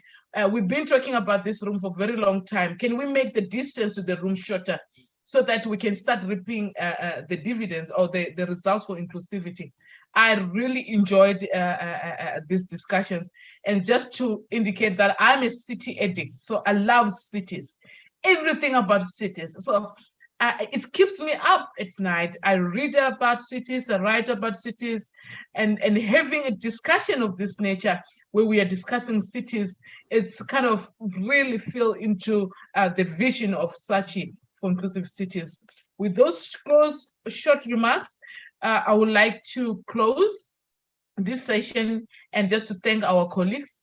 And we are now moving towards our next panel. And this is for young scholars who are just emerging. And we need to hear them out, right? We are talking about the room, it must have youth. Dr. Nzimande told us that we have a youthful population, and we want to hear what they got to say and how robust they are. And let's give them space to also discuss. And I'll hand over to Dr. Popola. And most of you, I must say this, most of you, you may know Dr. Popola. He's been communicating with all of you. He's very organized. He's more organized than me. So if you send your email to me, you're most likely not to get an answer. But if you CC him, you are most likely to get an answer. But he was not working alone. We had a team of other colleagues. Dr. Fortune was part of this, obviously, and Edmo Amutsa and Dr. Samuel Madeyashe, and of course, Professor Chipungu. So can I ask that Popola, you take the stage with your team? We are here listening, and we want to hear how can we go to the room? Who's missing in the room? Thank you very much, Paul. Good morning. I guess just like you mentioned, you are creating a room for the early researchers. And thank you for the word of encouragement to all we early researchers. We are happy to support and to submit to more mentoring. I guess I speak for all my colleagues. Having said that, good morning, colleagues. Just like as Prof mentioned, my name is Ayobami Popola. I'm a PhD researcher associated with the SACHI Chair for Inclusive City. And I want to specially welcome you to the Early Researchers Forum of the Inclusive City Conference 2023. Ladies and gentlemen, you will agree with me that the role of the SACHI Chair for Inclusive City, which is based in University of KwaZulu-Natal, and even all our partner institutions, whether University of Johannesburg, UniVen, ISOCAP, SAPLAN, the Journal of Inclusive City, the South African City Network, and even the Itequini Municipality, goes beyond the making of a functional city. Their role also includes improving the capacity of professionals. This is because the making of the city itself, or as we might say, enhancing the state capacity, is oftentimes dependent on the person or the professional in the helm of the affairs. Likewise, there are project and research efforts and programs across the globe that suggest ways that or lines that we can toe towards having a more inclusive city. For instance, some of such experts, which is architect Jean Nouveau, who was just 25 years old, founded the French Labor Union of Architects. Frank Lloyd Wright, which many of us have cited and referred to, had a fulfilled career at 31 years old. And you will agree with me, our own recent youngest female Black full professor of town planning in South Africa, Professor Hope Magdumsha Chipungu, also provides a great impact and is in that class. This is to let you know that young professionals, experts are key to inclusive making and configuration of city. Not only that, but it has been argued that the coming decade has been envisaged to be the decade of the youth. This means young professionals will be taking hold of affairs of human activity across their sectors, whether planning, whether architecture, whether in university. If that's the case, there is a global and scientific acceptable reason for the introduction of the Early Researchers Forum at the Inclusive City Conference 2023. Once again, I welcome you to this session, and it's hoped that this session will be a very interesting and engaging one. In this section, we have two presentations from our fellow colleagues and young scholars that are making impact across the globe. Their presentation is focused on issues relating to young people and events in our immediate community. The topics of their presentation are: the first one, built environment and pedestrian safety, which will focus on a case study of Uganda and a particular city of Kampala City. The second one, it's titled The Burden of Disease on Children in an Urbanizing Social Secondary City. The Strategy for Inclusive City itself has touched on issues of secondary city and emerging city. After this presentation by these two scholars, which I will mention their name later, my discussant, Ms. Jessica McLeaf and Mr. Oke Petros, will go further to provide a discussion and engage with the presentation. Thereafter, we will hone the discussion to our audience. But before that time, we expect you that you'll have been typing your questions in our chat, in our Q&A. In very quick succession, so that we don't waste our time, I'll go to the biography of our young experts. The first person who I will speak to is Mr. Bayode Taye. Mr. Bayode Taye holds a Master's of Science in Urban and Regional Planning from the University of Ibadan. Currently, he is a doctoral candidate at the research group for the Earth Observation, Heidelberg University, Germany, and works as a geodata analyst at Environmental Systems Research Institute, United Kingdom, which we call EVSRI UK. Taye is keen on how the broader theories and methods of spatial analysis, urban planning, and epidemiology can be utilized to gain insight on Earth status of urban places, particularly such that would generate place-based information for efficient decision-making, thereby enhancing sustainable development in places of interest. Our next presenter is Esther Bayiga Zigwa, who is a PhD candidate at the School of Public Health, Makerere University. Our PhD research funded by the German Federal Ministry of Education focuses on pedestrian safety and the built environment in Kampala City, Uganda. She is also a research fellow in the Department of Disease Control and Environmental Health. And in her research unit, she specializes in road safety research with about 7 years experience. Esther has a master's degree in earth science, earth service research, and at the same time is a fellow of the NIH Fogarty Fellow of the Johns Hopkins University. Colleagues, our expertise on injury epidemiology, road safety research, and also with focus on post-crash emergency care. Our discussant, just like I mentioned earlier, Mr. Oke Petros, is a registered professional in urban and regional planning with industrial background in development economics, strategic planning research, policy evaluation, and property market insight. Oke research focused on regional planning, environmental resilience, and regional integration in Southern Africa. He is currently undertaking his PhD at Northwest University. Oke has represented research at various international and local conferences. He is a member of the RSA, the Regional Studies Association, ISOCAP, and is currently a lecturer in the Department of Urban and Regional Planning, University of Johannesburg. And our last person, who is not the least, is Jessica McLeaf, who is a landscape architect with specialization in resilience in urban environment, sustainability, and climate change.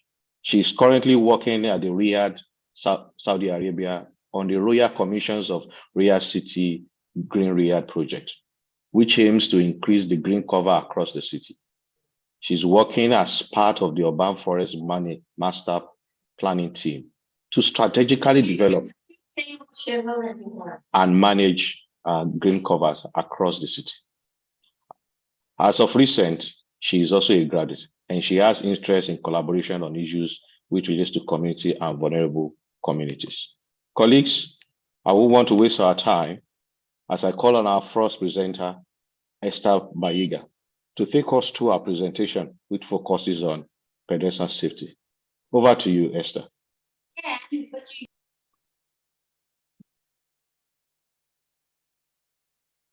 Thank you, Dr. Popola, for that introduction. And thank you for the invitation for the Inclusive Cities Conference.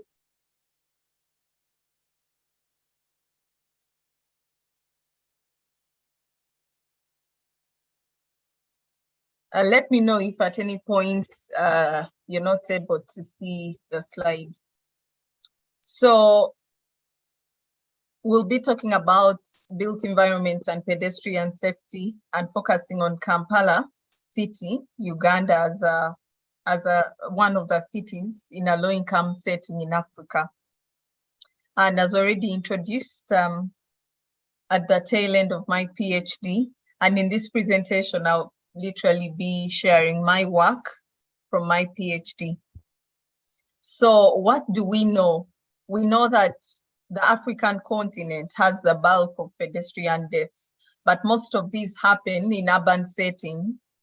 For example, for Kampala, pedestrians are almost 40% of all the deaths that happen. And when we talk about inclusivity, we need to consider all the different categories of road users that use the road space.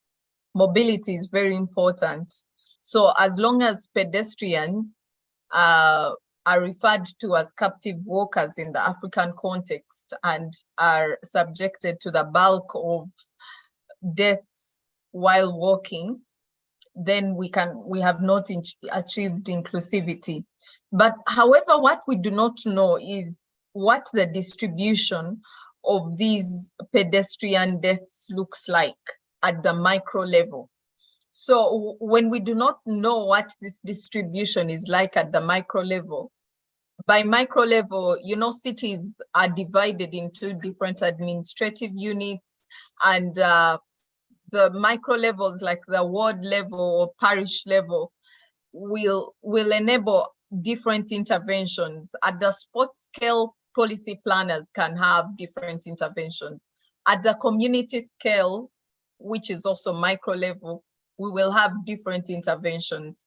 And then at the regional level, which are macro scales, we'll have different interventions. So knowing how these are distributed at the micro level is that information is largely lacking, and that then masks the intra-urban variation in the distribution of these risks. But we also know that the built environment is one of the key risk factors for pedestrian crashes. And however, what we do not know is how the different built environment variables influence pedestrian crashes and pedestrian risk at the micro level scale, because the bulk of research has come from high-income countries, high-income settings, but we know that there's variation in context by social culture, travel patterns, as well as the urban form. So there's need to also compare how the different variables that have been found act in different settings. Lastly, we also realize that even with the existing research on this relationship of the built environment, quantitative approaches have mainly been used, and we do not have a qualitative assessment of the perception of pedestrian safety and how the different built environment contribute to it by the road users themselves. Most of the quantitative assessments have been by the experts, the planners, the engineers using quantitative approaches, but it's also important for us to understand how the actual road users in the different settings, the captive walkers, what they think in the built environment largely contributes to their risk. So anchored in conceptual frameworks from previous research that from the built environment mostly focus on the land use patterns, the roadway designs, and the population density. Then looking at vehicle volume and socioeconomic status of the population as moderating variables, we sought to understand how the built environment explains pedestrian risk in this setting. And what did we do? We examined what the pattern in the spatial distribution of these pedestrian deaths is like in Kampala as a city, at the spot and parish or ward scale.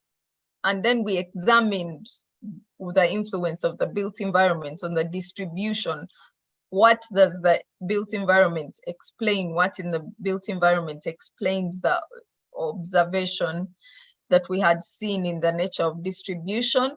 And then we explored the perception of the different categories of road users.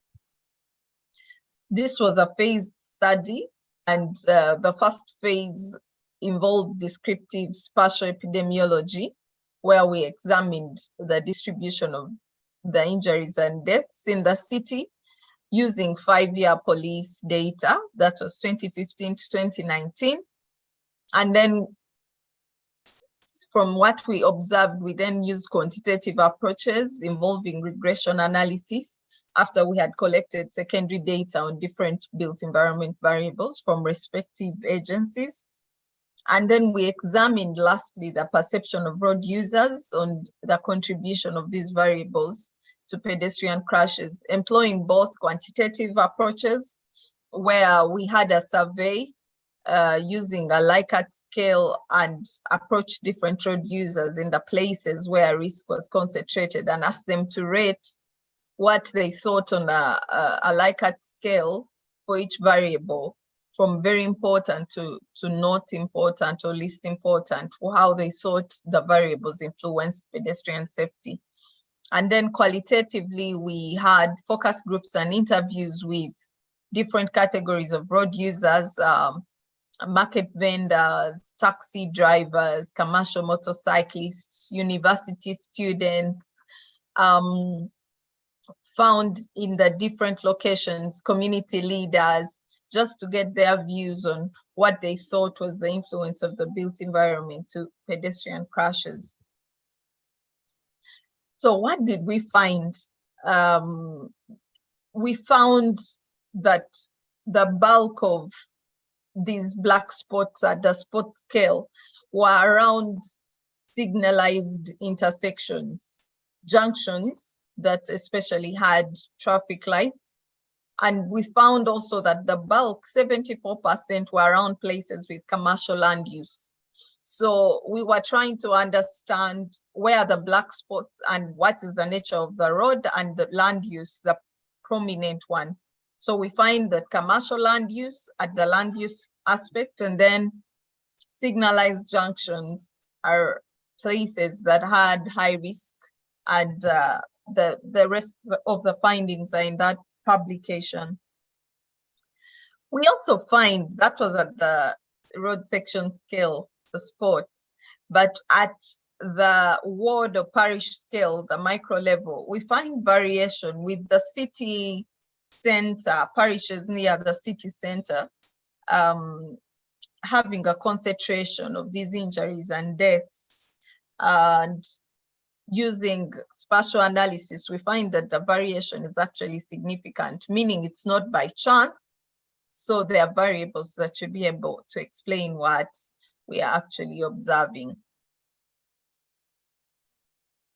What did we find when we looked at what built environment variables explain? For the fatal crashes, we find that businesses that are warehouse depots, and these are also can be known as industrial, because they're industrial, they are found in industrial areas largely, and then are responsible for increased fatal crashes, but also that populations, parishes that had a huge number of illiterate populations also had increased risk, and then parishes with a huge number of secondary schools. But then community facilities, residential low density land use, and mixed use land use reduced the incidence of fatal crashes, fatal pedestrian crashes. For those where they were serious, we had injuries but not fatalities, we find that wholesale businesses and then hotel and accommodation businesses increase the incidence of these serious crashes. But then primary schools, wetlands, and residential medium density land use reduced the incidence. Those were in the final models.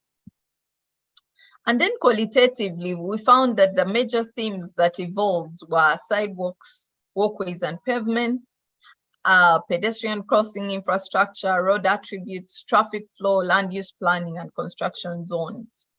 And in this, for the sidewalks, we found that where they existed, they were not as sufficient, but also there was a huge encroachment on pavements by street vendors. If you've been to Kampala city and many African cities, you'll find that there's the interaction between the road and the land use, and you find that a market will encroach on the road. And even on a highway, you will see people selling different goods. So there was a huge obstruction as well and encroachment. And this, for those who are listening, may not be a new issue, but it's good for us to, again, refocus on roads and how they interact with the land use. And then pedestrian crossing infrastructure, we found that there's a huge emphasis and call for pedestrian flyovers or bridges or overpasses a lot. But we also found that pedestrian crossings were key, but they were risky because cars did not stop, did not yield to respect them for the pedestrians. So pedestrians were still getting knocked there. And for the road attributes, we find speed calming measures coming out very strongly. But we also find that roads in Kampala city, recently on Twitter, there was a whole thing trending on the potholes in Kampala, and we found them being risk factors for mentioned in the qualitative approaches. These are not in models elsewhere, but you see that as cars dodge the potholes, the manholes, the open trenches, the drainage, all these attributes that are by the road, the pedestrians and then suffer. But we also found pedestrianization of streets. In Kampala, one of the advantages of the COVID time was that because there's a lot of walking, there were streets that had previously been high risk for crashes, but then in 2020 were pedestrianized, one particular street, and that just led to a huge reduction of crashes in that area. And so in the interviews, it came up that, pedestrianization of streets is actually one of those built environment factors that influences the outcomes, alongside many others, on-street parking as well. And then for the traffic flow, the speeds, the densities, and the segregation of different traffic users were key themes, minor themes under that major theme of traffic flow. Then the land use planning had inequity as one of the key factors. They said that actually the places that had low socioeconomic status also had poor development of the road attributes. And we also found that there were dangerous loading and unloading conditions in the places where there were markets and transport for the goods. And then we also found that there was They were ungazetted and unsafe access to public transportation stages. And people were getting knocked in the process, and unsafe locations of land uses with complaints on why should markets be found right adjacent, why should schools be found right adjacent to the road, but also issues of encroachment of the road and how the connectedness of the road, of the buildings, because they were thinking that maybe we could walk through buildings and find our way instead of walking on roads and getting knocked. Finally, construction zones came up as themes that we hadn't even thought about. And we had the safety, the debris, and the duration of construction.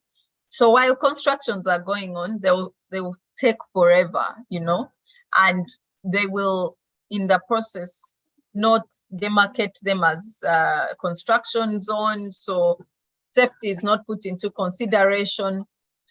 People end up getting knocked just because there's a huge safety construction or overpass or something happening on the road. Materials and debris are being put on the side of the pavements where pedestrians should walk. And the construction is taking forever, over 4 months, you know, without consideration of the workers. So those were the findings from the major study, from the 4 studies that were interconnected, just to understand how built environments place workers at risk or not at risk, and what next after we know these things. Some of them you've probably already known, and the studies confirming what's happening elsewhere, but is also happening in Kampala as a city for African cities in low-income settings. But what next is that we could have urban planners and transport engineers, traffic engineers, and other researchers find a way of furthering this research or incorporating the findings into land use planning and road network engineering in Kampala city specifically.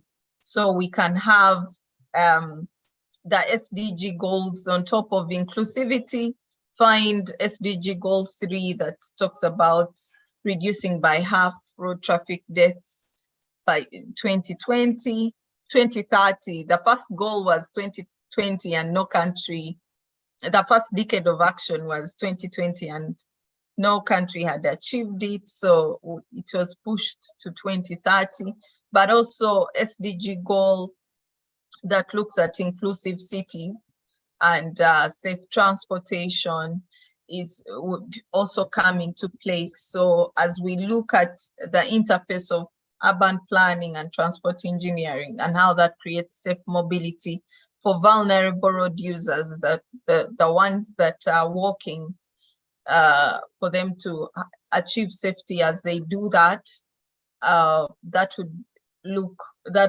would be what next following these findings. So thank you all for listening, and looking forward to further questions and further interaction from these findings. Over to you, Dr. Popola.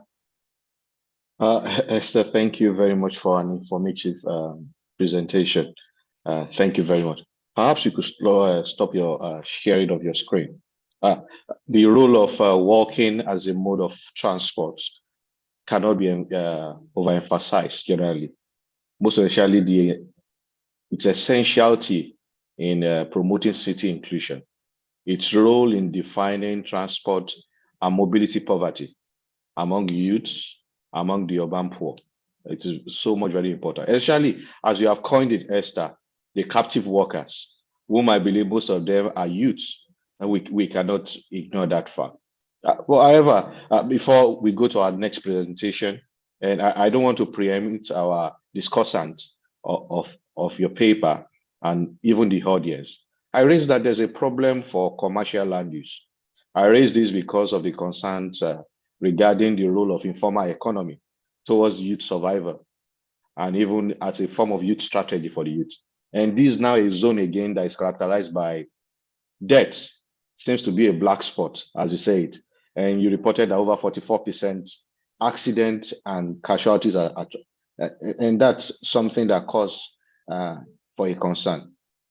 But where you hanged up and where you finished was very essential, the place of collaboration.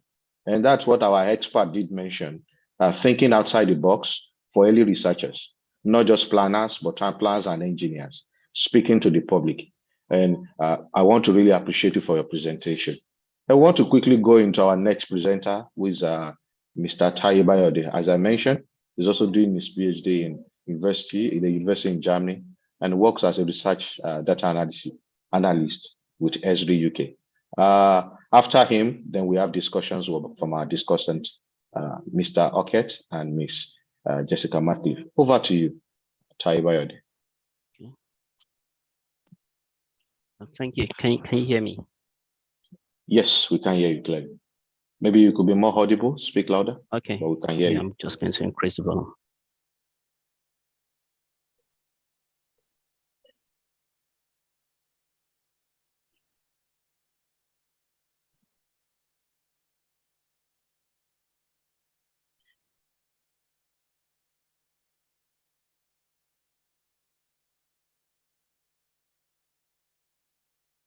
Yeah. Can you all see my screen? And is it much audible now? Yes, we can see your screen and you're much audible. Yeah, thank you. Yeah, so thank you, Dr. Kukwala, and thank you for everyone, especially the organizing committee for this inclusive city conference. And I'm really glad to be here. And I'm Taye Bayode, and I will be presenting just like how my colleague did, Hester. I'll be presenting part of my research and work, some of the findings, the state I am now, as well as the way forward. And the title of my presentation is the burden of disease on children in an urbanizing secondary city, and particularly using just statistical modeling approach, basically using some advanced spatial statistical techniques to model the burden of disease among children that are under 5 years old. And I've got an outline here. So basically, I'm just going to talk about the introduction of infectious disease, which is malaria, and the materials and methods that we've used for this particular study, the earlier results that we've gotten, which seems interesting, and some of them are not interesting as well. Then also some research limitations that we encountered, recommendations, and then the closing remark, more like the way forward. So by way of introduction, like I said earlier, I'll be looking at talking about malaria disease, which is actually the disease of focus. And malaria itself, it's a very old disease, an ancient one that has been battling the world, but most especially in Africa, sub-Saharan African countries, suffer more from malaria disease. And a lot has also been done about malaria disease as well. A lot of research has been done, but at the same time, if we look at what is happening in the recent time, I think more still needs to be done concerning how to eliminate or perhaps eradicate malaria disease itself. So as we know,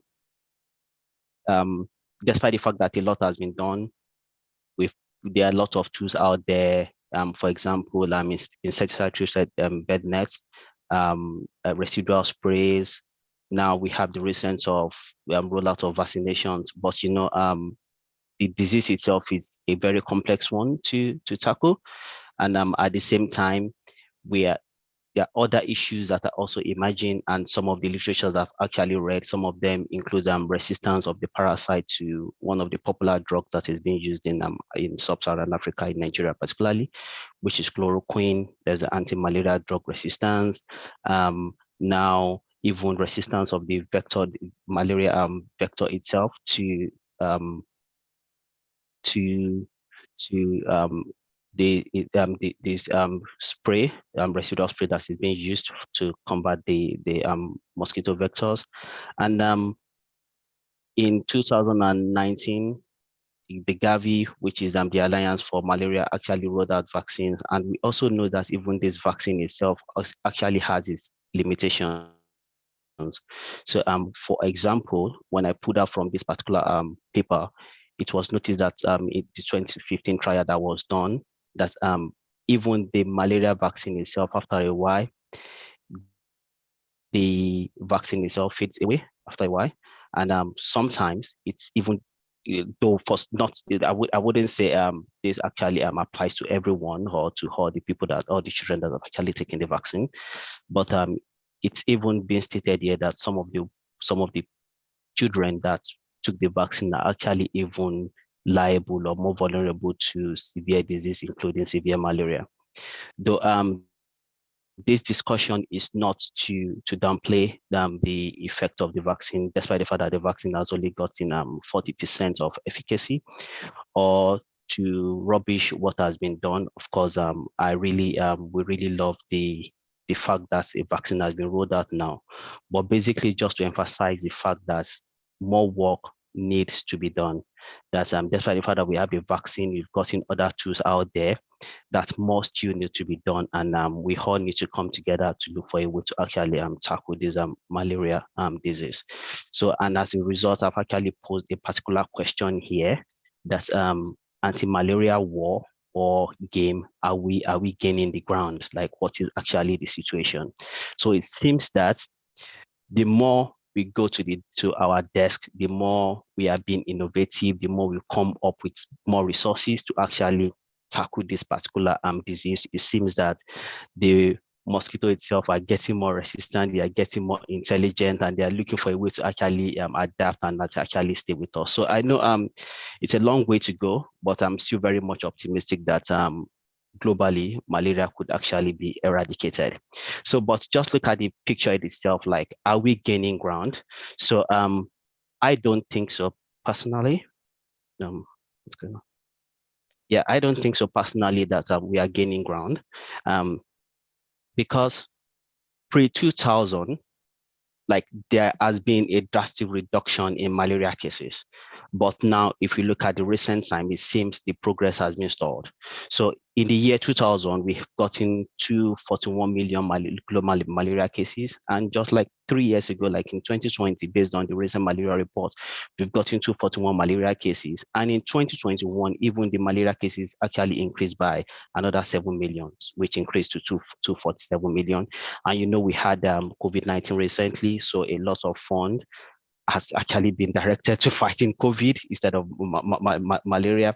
So from it, we could see that we are not actually making progress. Progress has been stalled, and even in some parts of the world, malaria itself is actually been increased. Malaria cases are actually been increased. It's increasing. So so I've actually thrown a question there, that it's look at some sort of paradoxical nature. Okay, so it's some sort of a paradox, because if I'm saying, are we making gains? Is malaria burden reducing? Yes, it is, but at the same time, it is not, because which is actually true at the same time. So it's some sort of contradictory statement, but yet it is true. But for this particular research, I will be focusing on children below the age of 5, because the most vulnerable group to malaria are pregnant women and children below the age of 5. And in particular part of Africa that I'm looking at, which is western part of Africa, whereby they've gotten high transmission of malaria disease. When in a situation whereby there's high transmission of malaria disease, the children below the age of 5 are more vulnerable compared to the eastern part of the world, whereby they've gotten high topography. So in that particular area, the old population are actually more vulnerable to malaria. So that's why I'm looking at children below the age of 5 as well. And at the same time, I'm actually looking at Akure, because it's actually a rapidly urbanizing city. So in Nigeria is the hotspot of malaria. Even for the past 3 to 4 years, most of the malaria reports shows that malaria actually share like almost 25% of the whole burden of global malaria. So when it comes to the environmental suitability, it belongs to the tropical climate, which actually enhances the propagation of the malaria vector itself. And Akure is actually a rapidly urbanizing city, and some of the research that has been done between 1991 and 2016 shows that the urban development actually increased from like 45 kilometers square to 115 kilometers square, and the population have increased from like 250K to 1 million K to 1 million people. So this is a rapidly urbanizing city, and one of the dangers of a rapidly urbanizing city is that we have emergence of slum, and some of the earlier researchers have even actually stressed the fact that 69% of the population in sub-Saharan Africa actually lives in slum or informal settlement. So that's why I'm actually looking at Akure in particular. And even the earlier studies that we've done, some of it's to do a very large scale urban modeling for Akure itself. So though some of the literatures has done that between 1991 and 2016, but rather we just went back to the first inception of when Landsat 1 was actually being rolled out. So we did a large scale, almost 40-year urban modeling to model the urban spatial extension within a period of 40 years. And we noticed that between 1984 and 2003, when I computed the analysis, I noticed that even the urban places have actually expanded in 20 times fold. So initially in 1984, the extent of the urban space in Akure, it's around 22 kilometers square, and by 2023 it has gone to 225 kilometers square. Okay, and this actually shows some of the trend, how the forested or disturbed vegetation, actually for dense forest is reducing, disturbed vegetation is increasing, and developed area is actually increasing. So it's almost 20 times, and the earlier correlation graph shows that there is strong correlation between the year and developed area. So as each year it's increasing, like we are moving from one year to the other, the level of development is actually increasing. And some of these development are actually being unplanned, and therefore it's actually subject some certain population to the blight of malaria. Okay, so for the materials and methods, what we've done is that we've used a questionnaire, which is actually a malaria indicator questionnaire, to get our explanatory variables, and we've designed this questionnaire within the framework of social determinants of health, because this is really important. The social determinants of health, those are those factors in which conditions in which people are born, conditions in which we grow, conditions where we work, conditions where we live, and this condition actually lies outside the health sector, but importantly, that is where our health actually begins. And so basically, we should start thinking of a different approach to management of disease, because when we have hospitals are actually being created to manage disease, but our focus should be even to prevent disease, to actually improve our health. So we've designed this questionnaire around these key social determinants, because we believe that they're very important factors. So there are 4 aspects, which is social demographic, which includes the age, the gender, the sex, the built environmental characteristic, which talks about how the environmental condition looks like. We even went to the extent to looking at the type of drainage in that particular area, if those drainage are being covered or not. Examples of preventive behavior includes people's health-seeking behavior, how people are actually being religious to the use of mosquito bedding, and socioeconomic characteristics. We talked about maybe the employment status, the people's income. So we've designed our questionnaires around that, and basically, I just want to talk about here as well on how we've actually gotten our data set, how we actually sampled that survey. Okay, so basically, when we want to go out there are 3 different approaches to actually aggregate or to collect our data. The image one here talks about a discrete settings whereby we've gotten some sort of lattice data, whereby we could actually collect samples, at the same time aggregate them to a particular county or a particular polygon or a particular ward. This shows point process, whereby we've sampled or visited all the houses in the particular study area. And here shows some sort of a continuous spatial variation, or a continuum, whereby we've actually sampled some houses or some locations, and with that, and which is actually what we have done, because we don't have that capacity to actually visit all the houses or all the children in Akure. So we actually sampled around 1,000 houses, and we've gone there to visit them with those questionnaires to actually get the malaria burden, as well as those characteristics within the social determinants and framework. So the analysis approach that we've done two types of analysis. So the first one is actually to start with the conventional statistical method, which is using our generalized linear model, which is commonly known as the logistic regression. So this actually involves 3 stages. The first one has to do with initially explored our data using some sort of bivariate analysis, which is a chi-square, to actually determine those factors that are significant determinants, or those factors that actually associate with malaria. Then we use backward elimination to actually remove the insignificant factors, and thereafter we did a parameter estimation, and we're using the logistic regression to actually model the likelihood of having malaria disease based on a particular factor, or based on either of those social determinants that we actually mentioned earlier. Okay, so our results, instead of just looking at the estimates, we know that in disease, especially looking at the logistic regression, what we are looking at the likelihood, the probability, the chances of a child having malaria based on a particular exposure, or based on either of those determinants. So we have computed our results as shown in these 2 columns, which is the odds ratio and the adjusted odds ratio. So basically, the odds ratio just talks about the crude odds ratio. Okay, what is the probability, or what is likelihood of this child having the malaria? Why the adjusted odds ratio just means that what is the probability of this child having the malaria, having put in all other factors into consideration. And we noticed that as the age of those children actually increases, the likelihood of them having malaria increases as well. And that could actually be because between the first half of birth, within the first 6 months, we noticed that I think through breastfeeding as well, as and which other researchers have also said, based on other findings, through breastfeeding, it is possible for the mother to pass some sort of immunity to the child, and this immunity actually fizzles out after a while.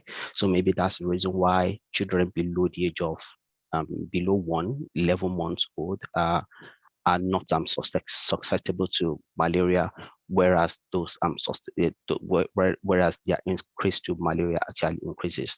And we also notice that the source of drinking water is also a factor, and this could also be used as a surrogate for wealth index, because it's the rich people that actually use piped water, which is some sort of clean water in places like Akure, while the other factor, those who use a dog well, or those who use got their water from other sources, are more susceptible, or are at more risk to malaria disease. We also notice that insecticide treated net is a major factor. If you use mosquito bed nets, your likelihood of having a malaria, it's going to reduce. And if you don't use, in fact, you are 3 times more likely to actually have a malaria. And we also notice that a vector-proof housing is critically important. Those houses that have gotten the good window design, their windows are well protected. It actually serves as a buffer. It actually serves as a protective mechanism against the malaria. Same to people that have a health infrastructure around them, and it's basically true that they could have been able to get more information about how to manage malaria disease as well. And same thing goes to waste disposal point, because you notice that the houses that are very close to those waste disposal points are more risk to malaria compared to those ones that are more than 10 meters away. So basically, those are the results from the fixed estimates and the fixed factors. And now I would like to talk about the model-based geostatistics, which has to do with the spatial analysis. Okay, so like I've mentioned earlier, when I took you through the methodology. We've used bivariate analysis to get the determinants. We've used backward elimination to remove those non-significant factors, and we used our logistic regression to actually model the likelihood of malaria. Okay, so afterwards, there is more that could still be done, because we are looking at events. We are looking at what is the event, how is this actually happening, or why is this happening, and which is what our fixed estimate have actually captured. Okay, why did this child actually have a malaria? Maybe because the child doesn't use a mosquito bed net. But more importantly, which is actually something that actually drives place-based information, things that actually acts as a direction to where to actually channel our resources, is a question of where. So where is this particular event happening? Okay, and in law of geography, the law of first law of geography, or which is spatial dependency, or at the same time spatial correlation, could actually help us to formulate the best model to actually capture the question of where that particular event is happening. Okay, so that's what this equation simply means, and the way we've done it, like I said initially, where the model I've shared in the earlier slide ends, it's the logistic regression, but then we've actually extended those logistic model by actually including a spatial stochastic process and a measurement error, which is also known as nugget effect, but I don't really want to bore horse with more of calculation.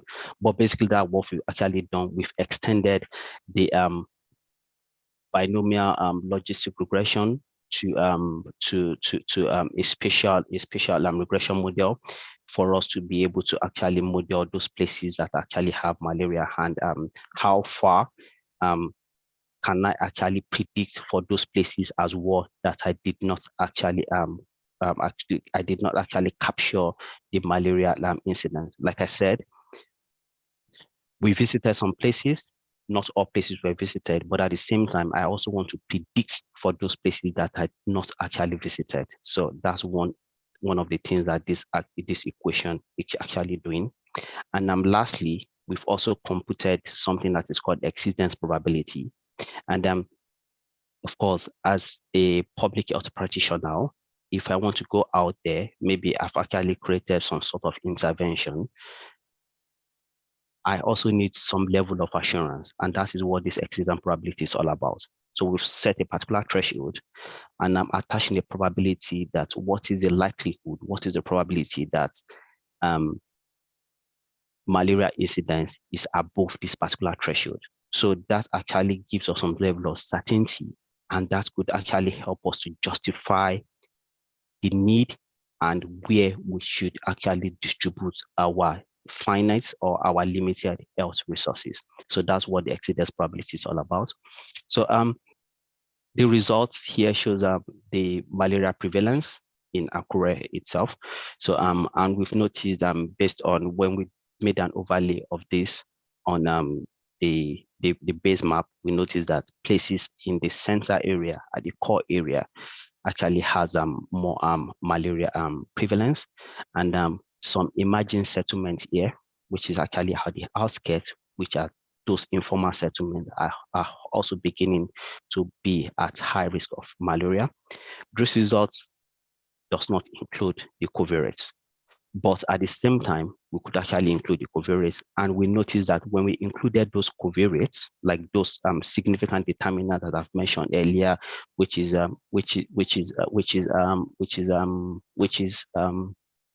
significant determinant that I've mentioned earlier, which is for example, usage of mosquito bed net. When we included that, we noticed that even our prediction actually increased from around 40% to around 45%. Okay, and here we've also computed our exceedance probability. So the bar here shows the likelihood. So and the way the exceedance probability actually works is that the closer I am to 100, or the closer I am to 1, the higher my level of certainty. And the closer I am to 0, the high level of my certainty that that particular threshold is actually below that particular value as well. So that's what the exceedance probability does. And here, the image on this, or the first image here, shows the exceedance probability above 30%.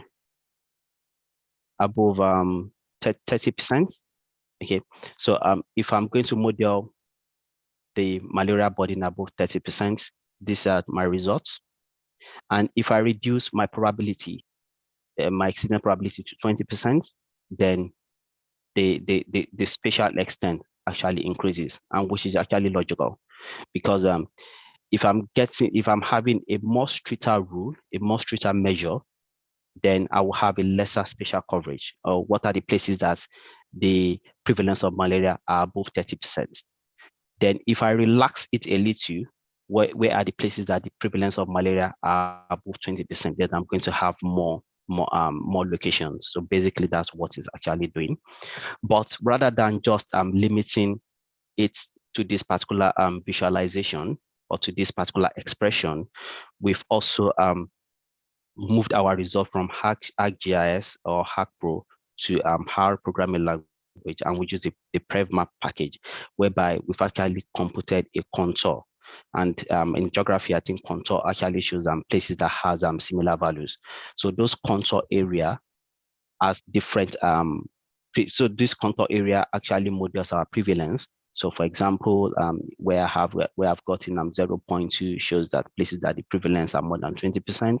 Where I've gotten 0.25 shows that prevalence that places where the prevalence are more than 25%. And the tiny dot here shows that places that the prevalence are more than 30%.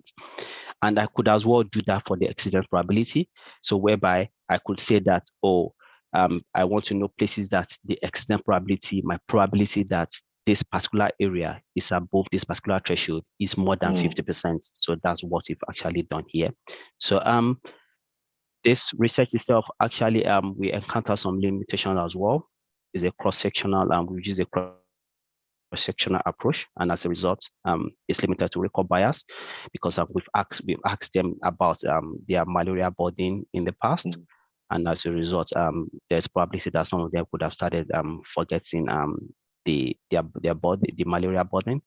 Place of residence is also some sort of limitations, in the sense that we were not comparing between urban districts. I agree so much with you, Tai, especially in the place of the role of place of residence in ensuring disease burden is being managed. But as you, maybe we'll come back to you, and the question I wanted to respond to, maybe that's where we start our discussion from, is are we saying now that our cities or even the place that we reside in our urban areas are places of disease vulnerability? I want you to have that at the back of your mind, Tai, considering the exposure that is coming from even the urbanizing city, not even the first-class cities this time around, but a secondary city that is just coming up. But I want you to have that question at the back of your mind. Maybe you could touch on that. And that question also goes to our discussion, Mr. Oket and Jessica. And Tai, I won't, your presentation is very timely, which speaks to planning being key to environmental solutions. The issues are around the sociology of inclusion, especially as you mentioned, the issue of where I grew up from, my parents' experience, my parents' living condition. Maybe that speaks to my disease burden and the likes. I will ask you to stop sharing your slide now, where I give the room to our discussant. Maybe Jessica, if based on your own experience, going by this, maybe we'll start from the last presentation that we had, Jessica. Practice and reality and educational background. Education is one thing for us as young scholars. Practice is another. Merging these two together to bring about a reality of an inclusive space. Not just about, don't forget the definition that Professor Joseph Kamjaje gave yesterday with regards to what is actually inclusion, or who is actually a state in an inclusive city, which goes beyond just the government, even us. So when you put these two side by side, driving inclusion for a youth towards maybe managing health burden, what would be your own viewpoint based on experience and practice and the likes? Okay, well, thank you for the question and thank you for the presentations. I really, really enjoyed them. Yeah, my background is landscape architect. So the first presentation I found very interesting, talking about pedestrianization of the streets and the critical point that actually both of them are making about how the way we design cities increases vulnerability, particularly with pedestrianization, the way that cars have been prioritized forces people into situations where their lives are put at risk. So I find, the burden placed on citizens to conduct their lives around these infrastructures, which are actually making life impossible, really putting lives at risk, is it goes against what we're really trying to do in cities. And so particularly for the poor, I found key statistics in both of the presentations quite interesting, that the burden seems to be placed on the population that are the breadwinners. When it came to the variables that impacted the number of road deaths was in commercial areas where there's less schools and less children. So it's also a question of what is the perception of the drivers? What is the perception of who infrastructure privileges, and what are the norms that those things create? So it just made me think about what our infrastructure enables and who it enables. And when it comes to the question of health infrastructure, the way that cities have evolved, and as a landscape architect, my interest is how we interact with the natural environment. So how our natural environments have been augmented either through spatial planning, road planning, built environment, informal development, rapid expansion of the urban environment, really has decreased the quality of life that we need to take into serious account. Like both of these research papers show people are dying, children are dying, people are really feeling the impacts of our poor planning decisions. So coming from the research perspective, I just thought it was really, really interesting that both of these methods are mixed methods, where there's a quantitative and a qualitative aspect. And it just made me think and get really excited about the fact that researchers provide information that can come from people who are already being affected by this, and it creates another avenue where maybe not captive street dwellers, but maybe captive urban dwellers get to have their voices heard in research, and research really can inform practice. Because if you start bringing mixed methods together and look at multidisciplinary research and implementing multidisciplinary research with a mixed group of professionals, maybe that's in terms of inclusivity, bringing those voices through and understanding all of the complexity that comes into city building from research practice, multidisciplinary perspectives. It gives me hope that both of these presentations are saying the same thing, that we really need to consider how cities are put together. I agree with you, Jessica, and this is very essential. You raised a very important point, and what you raised was what our infrastructure enables and who it enables. Those two words. What does it enable? Does it increase our vulnerability? Who does it enable? Does it support an average person? For example, which I did mention that earlier, the commercial setting is the setting of the youth, especially in developing economies where we have young people engaging in informality or informal trading, informal marketing, taxi driving. So this infrastructure, so to say, for example, the traffic light, is it enabling the death of these youth? But having that in mind, I'll quickly go to Mr. Oket, and having at the back of your mind the discussion by Esther, especially the role of the right of way, pedestrian mobility being investigated. Our researchers, as young scholars, are we doing more? Maybe in addition to what you have in mind to query or to discuss these two presentations, maybe you could touch on that, Mr. Oket. Thanks a lot, Dr. Pula. Thanks a lot also for the opportunity to be a discussant in this morning's session, but I suppose in general to play a part in the conference as well. It's really been a learning experience. Thanks for the presenters this morning as well. Esther and Taya's presentations are both highlighting, I suppose, urban health and safety, of course, integral to our planning of inclusive cities and human settlements and built environments, etc. And while we heard these presentations, I think what came to mind was just the diversity of input, you know, and the diversity of presentations that we've had over the last 3 days. I mean, yesterday in our session about technology and data-driven approaches, we saw, you know, the application of smart city principles to overcome socioeconomic divides within this context of inclusive cities, transit-oriented development, urban governance, inclusiveness and engagement, and public participation. So that's one of the first things that came to mind. And as Jessica mentioned as well, the diversity of research methodologies applied really was an eye-opener, Doc. And I suppose a few questions come to mind to Esther and Taya, which we can look at.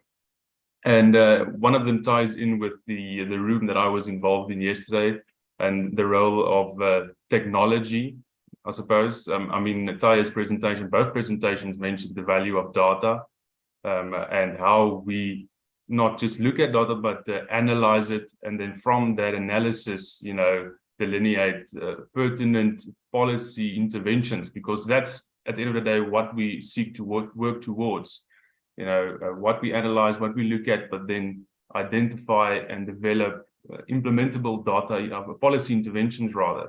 But also then there's a question about how we take that further, and it's about communicating with the communities in an accessible way, not necessarily moving away from planning jargon, but really how do we communicate with communities, our policy interventions get there, they buy in. So there's that use of technology to get, I suppose, quote unquote answers, but then development intervention of policy and how we go about that. Because this is a whole pipeline and value chain of how we achieve inclusive cities within the context of the conference.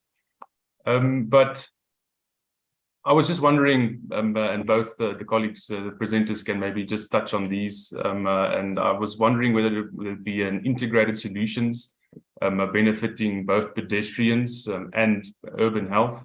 I suppose just touching on both of those things, what I think what it boils down to, what are the policy interventions that we can look at, and then I suppose both presentations touch on vulnerable groups as well in some sense, and how we can not necessarily prioritize vulnerable groups, but bring them into the discussion as we look towards creating those inclusive cities. Doc, thank you. That's from my side. Thank you very much. And I believe that our presenter noted that question. What are there policy directions that we should touch on? And thank you, Oket, for summarizing the youth and the poor in a simple word, the vulnerable group. And that's what inclusion is about, bringing the vulnerable into a state of away from vulnerability, whether economic vulnerability, whether physical, whether social vulnerability. And speaking of social, Esther is here. And one of your findings from the question that we have in our chat box, is there explanation for the 40% incidence of crash or death in traffic lights? Is there a sociological explanation? Because traffic light generally has to control traffic movement, manage safety, ensure security of people. But you are reporting now that even in Kampala, 44% of these incidents happen in these areas. Is there a sociological explanation? Is it maybe a technological one or a behavioral explanation to this? Esther.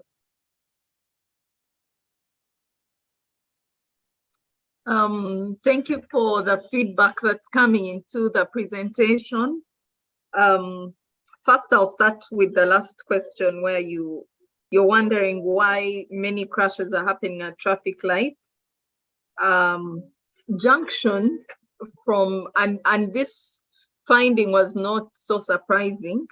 It was similar from findings in high-income countries, where junctions, intersections are increasingly points of conflict, because there's both traffic that's coming in, and then for us, there's also walkers that are crossing from here and there. So intersections are points of increased conflict, and with them come, with increased conflict come crashes that happen.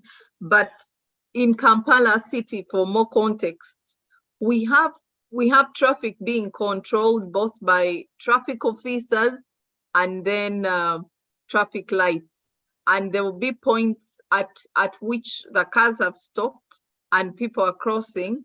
But we also have the commercial motorcyclists, we normally call them the border borders, and these do not usually yield to the traffic lights. So if you have been to the Kampala setting, it can really be crazy, because they are trying to ride and people are trying to walk at that point, and these commercial motorcyclists are the ones that are knocking down the pedestrians, because they are not yielding to the traffic lights, and because they know that traffic officers could stop them, they have to speed very fast to really speed and get past that point. So that can be the explanation for the intersections. And unfortunately, we've had intersections coming up and roundabouts being ruled out, which is not according to practice, which brings me to OCAT's feedback on the policy interventions that come in at this point, and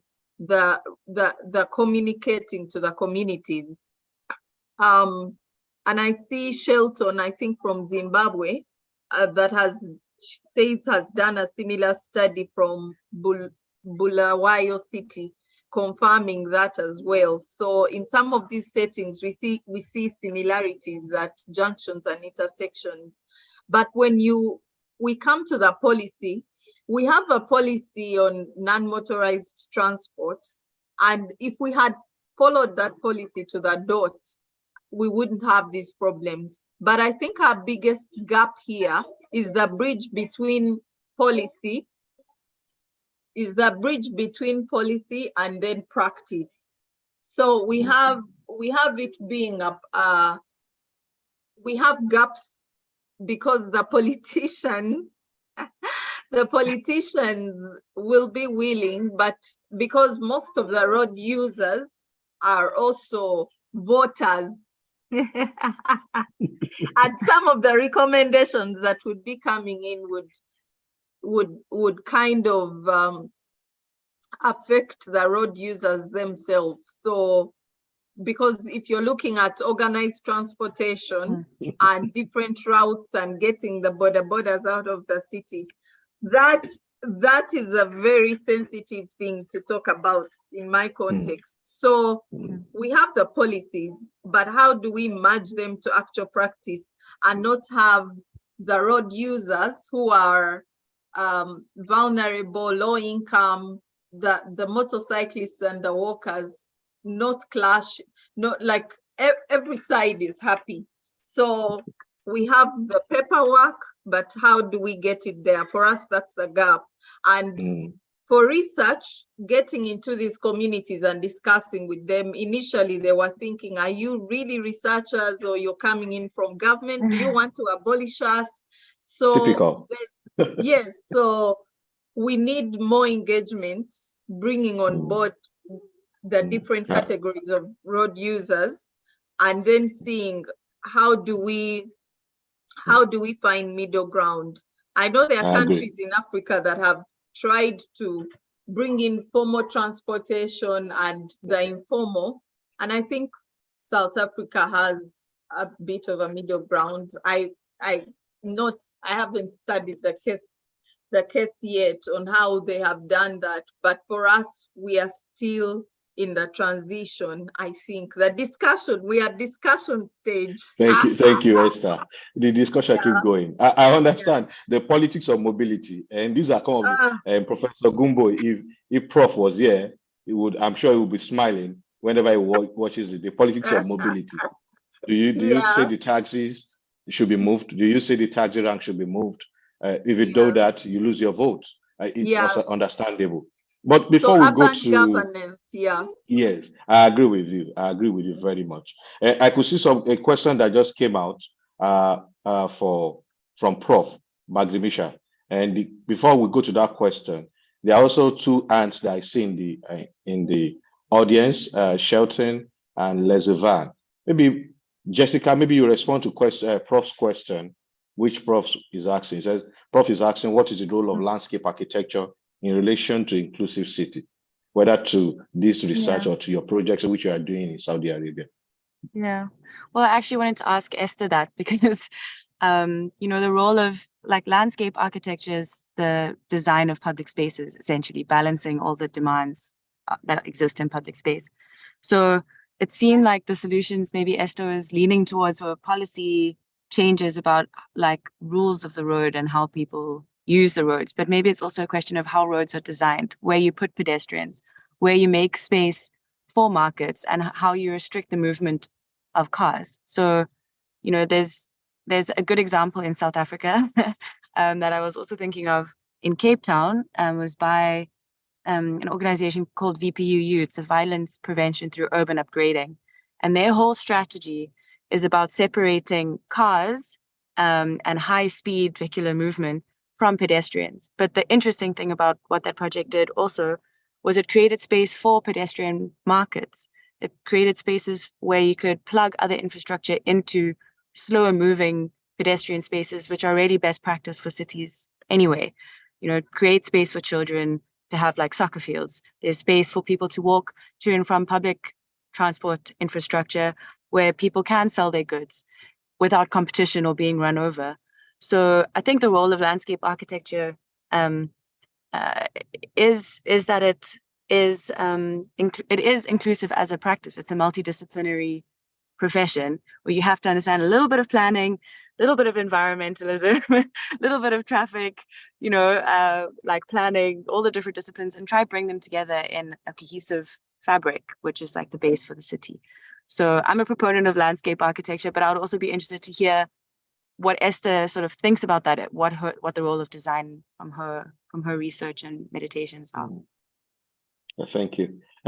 Okay, I will come to you. And before I come to you, what I want you to have at the back of your mind is to question you as an early researcher and a young lecturer in Department of Urban and Regional Planning, University of Johannesburg. Do you think our researchers as young people is doing enough to issues around inclusion? Are we doing more? Are these still existing gap? Because for me, I look at the recent outbreak in South Africa, for instance, outbreak of measles. We had outbreak of measles this year. We've had the outbreak of mumps this year. We have the outbreak of cholera this year. We've also had the outbreak of Marburg this year. 4 key outbreaks in the country this year alone. Are we doing more as researchers that will translate to policy and practice that will make even our youth survivor? Because a city that is disease vulnerable is also a youth that is disease vulnerable. And once a youth is vulnerable to disease, that means our survival rate will be limited. So I want you to have that at the back of your mind and then go to Taye so that Taye could touch on issues around policy. It's just 1 or 2 minutes, Taye, issues around policy that could be translated away from the geospatial analysis that we have. What does it mean for our community? Just like the question that Hoket asked earlier. Yeah. Thank you for the question. And apologies. I think I took a long time during my presentation. Yeah. So but basically, in particular to your question, and one of the very last slide for my presentation before it was cut short is one of the statements I have there, like a take-home message, is that the health challenges of the 21st century are shown outrightly that town planners are not pseudo health experts, but de facto health professionals. And that also resonates very well with what Professor I think Banga said. The challenges that we have now, it cannot just be solved with just one profession. And that actually also aligns with the fact that when we are developing our policies shouldn't just be formulated from the outcome or from the views or from the inputs of just one discipline, but a multidisciplinary discipline, and bringing for example, geospatial experts, urban planners, public health professionals to actually see how we could make our cities inclusive. Number one, looking at the vulnerable population, because inclusivity is the fact that no one should be left behind, and health itself is actually central to sustainable development goals for us to have that kind of a future that we want for ourselves, for our children when it comes to diseases. And most importantly, why these policies are actually being formulated, putting into consideration other experts, the place where those policies should be implemented is also very important. And that is one of those things that the statistical techniques have actually justified.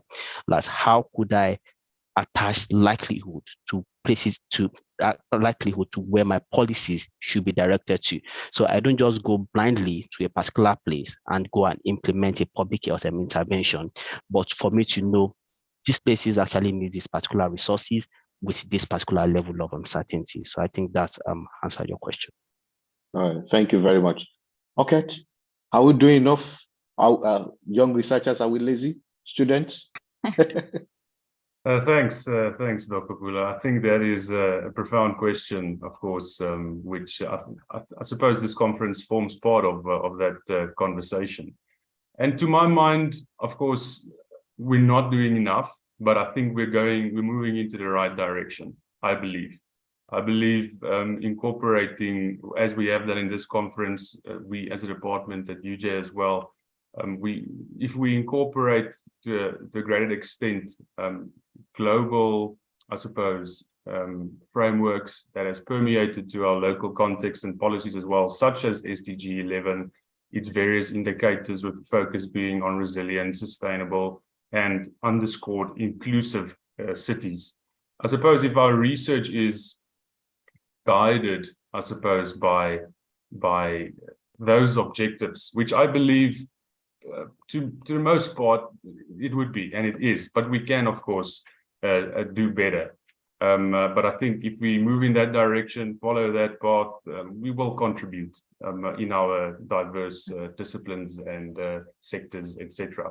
But I think also that touches on an important component of how we can do better, the interdisciplinary approaches, and some of the colleagues mentioned it in this discussion as well. I think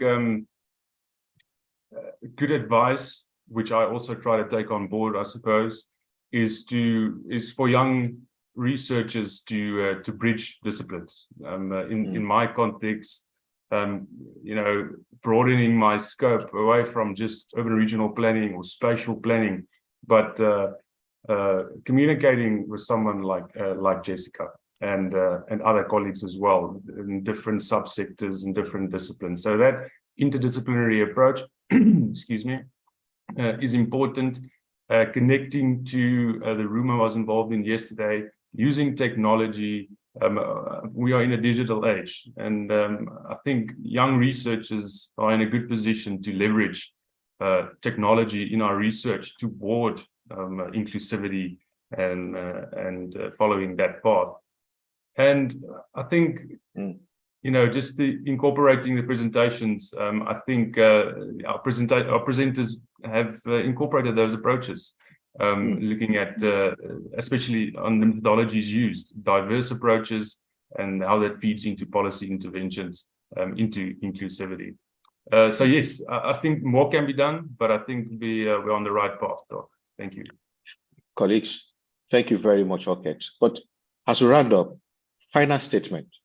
And when you're making these final statements, colleagues, I want you to put at the back of your mind the role of technology, the essence of collaboration for early researchers to achieve the city of our dream. As you make your final statement. Esther, over to you. Thank you, Dr. Popola. I think for me, coming from the angle of public health, and then seeing how that then a public health problem is also get solutions from urban planning, engineering, landscape, architecture, which just comes in now. For me, it's the interdisciplinary approach for us to achieve inclusivity by studying all the different disciplines that are included in mobility per se. But then also, for me, I think that's my take home really. And then when you bring in the role of technology, we have seen technology coming in the transport, the informal transport, for example, where it's not just the Uber, the apps that are coming up, but the apps are also now influencing smaller modes of transport that are vulnerable, like the motorcyclists.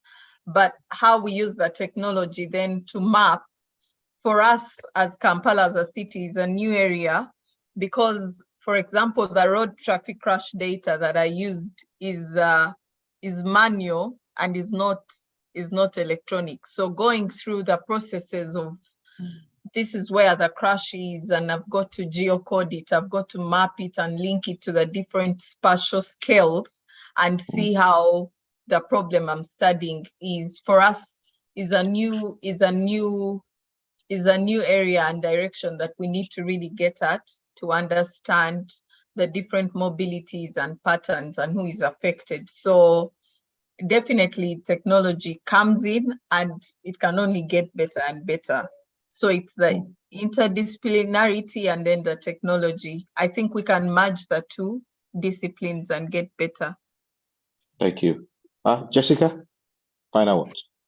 Yeah, okay. Well, I guess similarly, I think multidisciplinary research clearly is really important in the question of how we use technology in that. But I really was just thinking Taya's research showed how the city is expanding, and both research agendas show the impact of that expansion.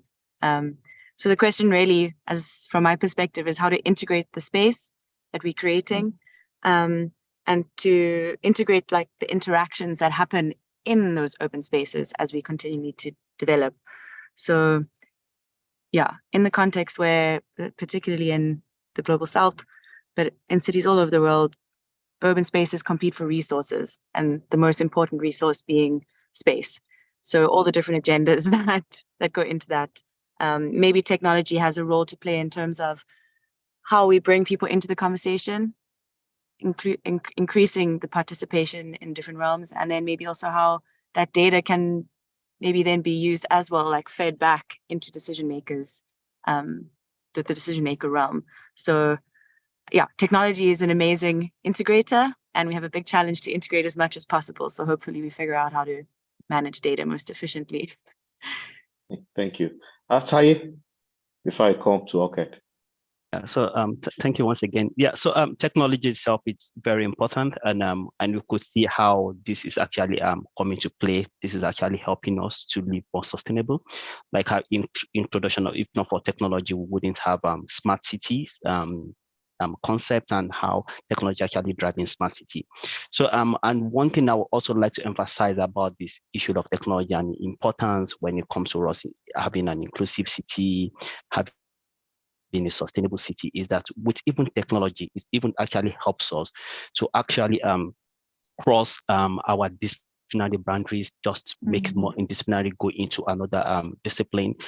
With the aid of technology, even I don't have a background in public health, I'm not a medical doctor, but for example, I'm doing my PhD in medical geography, and I see myself as a de facto health professional, but because actually my research is also contributing to actually improving people's health outcome. Okay, and just for example as well, recently the first set of tourists that actually flew the Galaxy Galactica to the outer space. I think everybody on board there are actually named as astronauts. So who is an astronaut? Some could have gone to school to spend years professional to become a professional astronaut, but of course those people have the opportunity to go to outer space. They've seen now the fragility of the health itself, the fragility of our ecosystem. They become passionate. They become advocates for us to actually have this, to advocate for actually we preserving their health. But then, on their own right, they're astronauts, but this is actually been possible with the help of technology here. So thank you. Thank you. Okay. Thank you, Doc. I suppose making the lessons I've learned from this conference and the points that came out quite pertinently, I suppose that you can broaden it even past the objectives and the aim of the conference as well. I think the value of versatility has been quite pertinent. Versatility in the type of research you do, the type of stakeholders you engage with, the type of technology you utilize, methodology you utilize, and I suppose study areas as well. Just that's central to obviously mostly applicable to research that one does, but the value of versatility, harnessing technology, incorporating diverse voices, it really came out in this conference, the value of engagement, and not the value, of course, the value, but the importance as well of the process, how that process of engagement takes place. And yeah, collaboration and forward thinking. I mean, that's very important to, I suppose, to drive us working towards and achieving inclusive cities. So thanks a lot, Doc. Thank you. Okay. As we come to the end of this session, Sheto and Lezo, apologies, we could not entertain your question. Perhaps you could drop it in the chat, then we take our discussion further on the chat. Colleagues, that your friend, your roommates might be key to making your city much more inclusive. That's the summary of this session. Think together, channel solution together, ask questions together, go beyond your department, learn tools in his department together. I could remember when our colleague, Dr. Midaisha Samuel, introduced Smart PLS in the Sachi Chair for Inclusive City. It seems almost impossible, but here it is. The same thing goes for our colleague, Dr. Blama, when he started using InVivo. So colleagues, that your friend in sociology might be key to solving the planning problem in your particular department. So collaborate and interact together. On this note, we want to appreciate the Sachi Chair for Inclusive City chairperson, Professor Hope Magusha Chipungu, who is also the leader of the LOC, and even our partner universities, UJ, SAPLAN, ISOCAP, Journal of Inclusive City, University of Venn. Thank you very much for giving the early researchers the platform. This is the first time we're having the Early Researchers Forum, and we really appreciate it. On this note, I will hand over to Dr. Iguane from University of Venda, who will now take us to the next phase of the program, which has to do with the award section. Over to you, Dr. Iguane.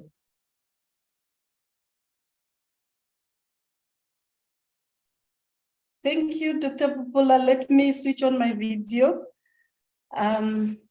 Allow me to share my screen.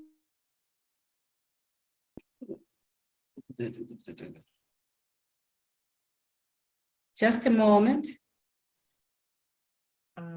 Doctor, we cannot see you at all. You can see me at all. What's going on with my video? I don't know. Maybe let me allow Dr. Popola to share my presentation on my behalf. Is it possible? Yeah, maybe if he has the presentation. Yeah, I shared with him the presentation. Let me stop sharing this screen. What's going on here? Right. Is it better now? Yeah, slightly better. Just slightly. Dr. Popola, do me a favor, just share my screen. Unfortunately, the problem is we are going through load shedding. Oh. So yeah, I'm just trying to make things work. But okay. we are sorted, we are all right. Okay, I mean, Dr. Popola will share. Yeah, you will share our screen. Sorry, colleagues.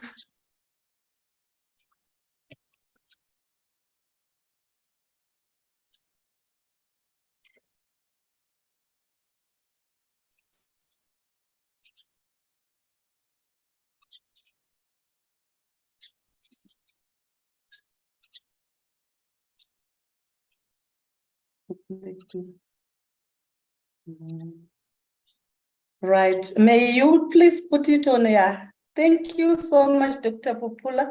So you just, can we move on to the first slide? This one is the second one. Yes. Thank you, the organizers of the Second International Conference on Inclusive Cities. My name is Immaculate Ingwani. I'm from the Department of Urban and Regional Planning at the University of Venda. I'm humbled to be part of this award-winning committee. And I was working as a team. I have in my team Professor Yashin Lukan from the Department of Architecture, University of KwaZulu-Natal. I'm also having Dr. Sande Odrem, Department of Quantitative Surveying from Abafemi Ololo University, Nigeria.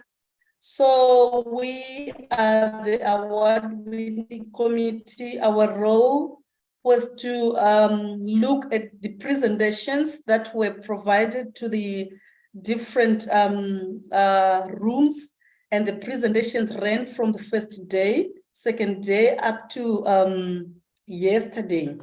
So our role was to come up with awards in two broad categories. Category number one is the best presentation in terms of how someone presented their idea, their PowerPoint. And from that category, we've got the first run-up, the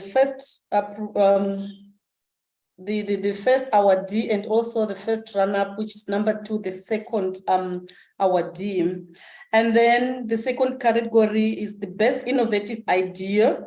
And it is also two individuals who are supposed to be awarded these two awards. So all in all, we have got 4 awards to be given across the board. And we had quite a number of presentations yesterday. And in order for the team to come up with the various awards, we had to look at the room nominations. Each room had to nominate their best presenter, number 1 and number 2, and also number 1 and number 2 for their best innovative idea. And we as a team, we also used evidence of presentations that was presented through the slides. And we also had a chance to look at the content of the presentations.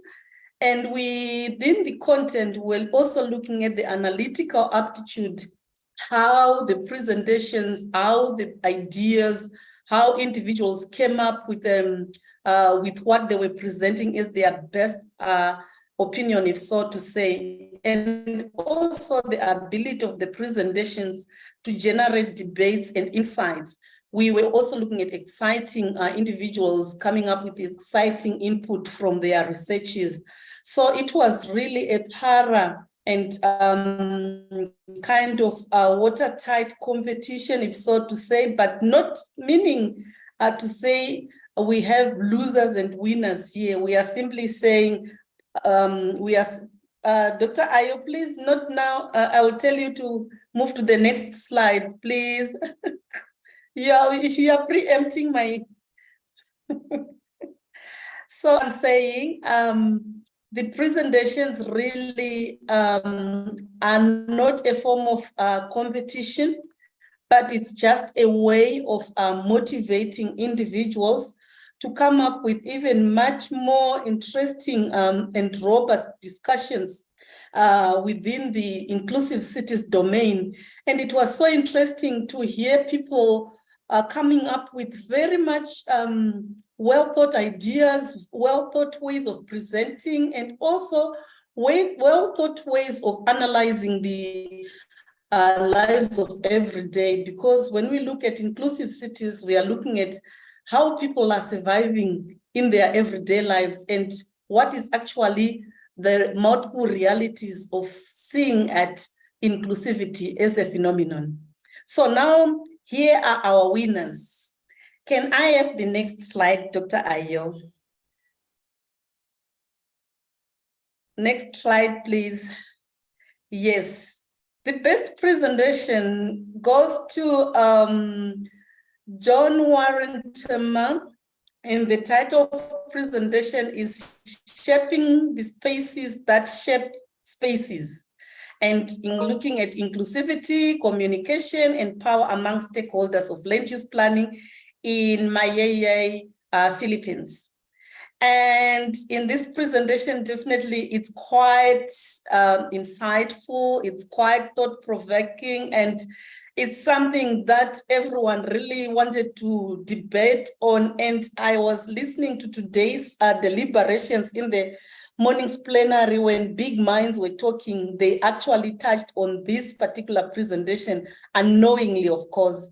And these are the issues that really also captivated those that were kind of doing the selection.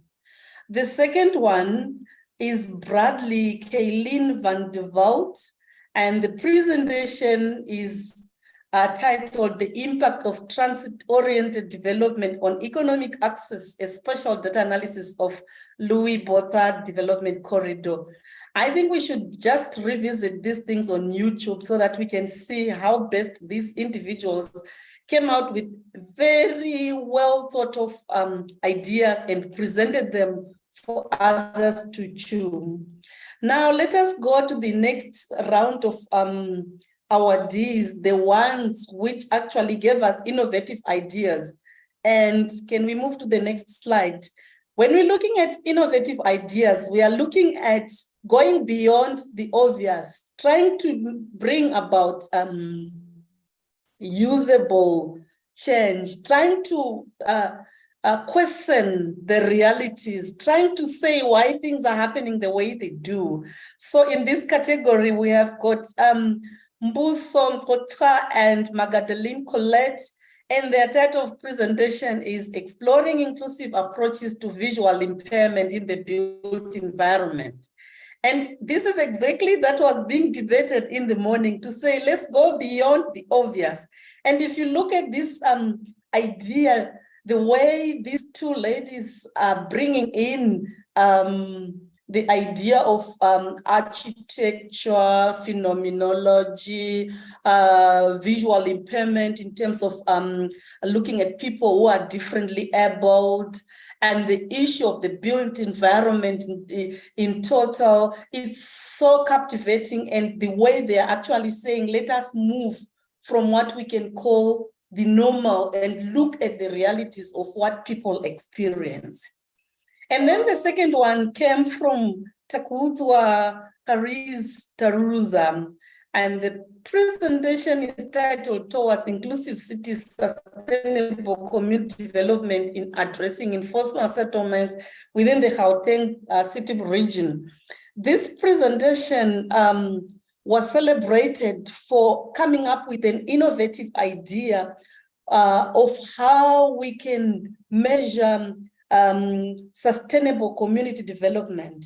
We were given some kind of a guideline, some kind of a template, which is not rigid, something that is not a one size fits all, but an all-round size fits many. So we really need to adjust the waistband for us to make use of this particular proposal. So in a way, the presentation itself is actually saying, let us move away from those templates that actually are prescribed and kind of predetermined, and come up with what we can actually fashion as researchers, those that are context specific, for us to talk of inclusivity, and also in order to achieve those imperatives. So lastly, my last idea, my last slide, Dr. Ayo, is just to say well done to everyone who managed to make a presentation in this particular conference. All the presentations were just a wow. and all presentations were winning presentations, and you really made my life very difficult within this particular committee because everything was super. And we are not here to judge. We are simply here to advance knowledge. We are simply here to appreciate. We are simply here to encourage each other. And we also want to thank you, the sponsors. And by the way, this particular award is just an appreciation, and because there is no monetary value that can be attached to these presentations, but we can always say thank you, and we can always say well done, congratulations, amhlophe, and continue working hard, especially the upcoming researchers. Thank you, Dr. Pupula. Thank you, Magidimisha, and thank you, the organizers. Well done to everyone.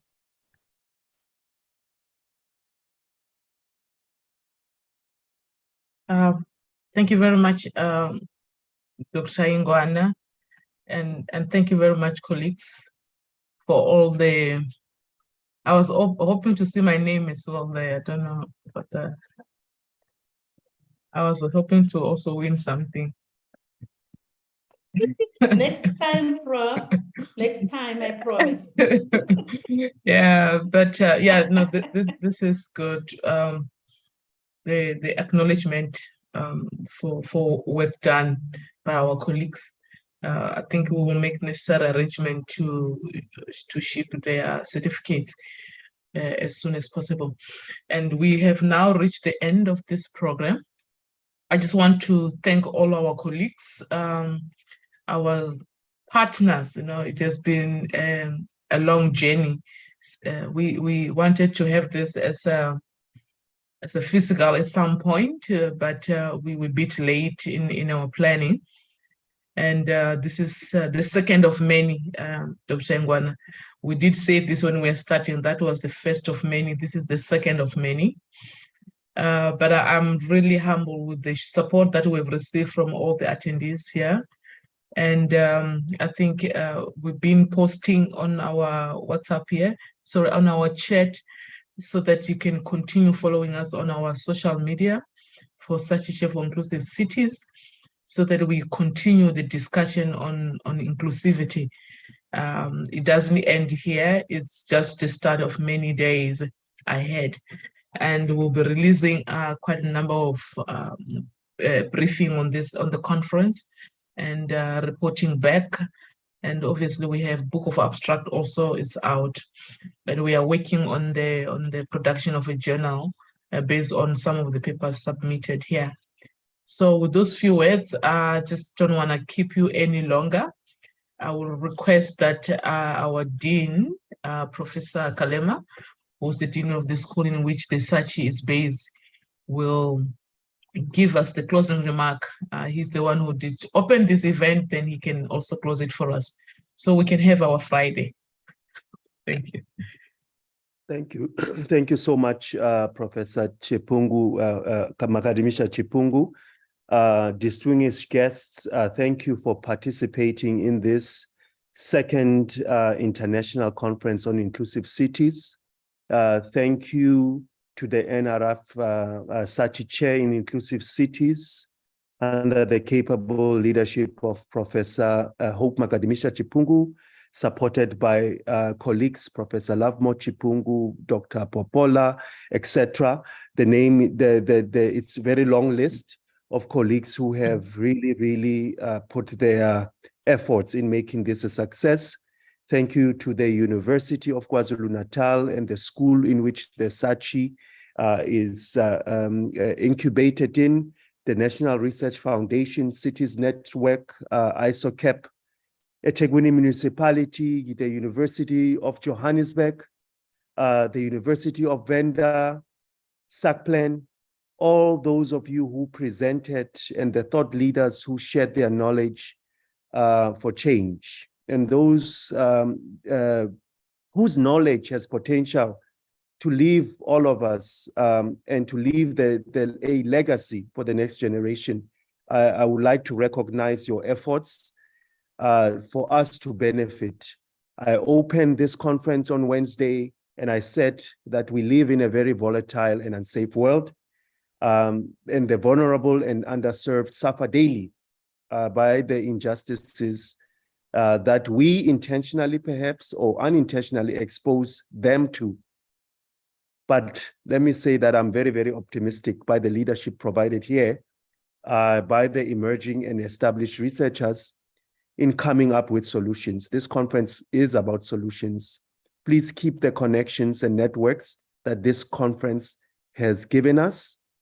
As the idea and practice of inclusion becomes integral to urban centers, I think we know more about inclusion and how inclusion can be extended to smart city programs. We are better informed about technology and how technology can better enable inclusion across city services, government engagement, economic opportunities.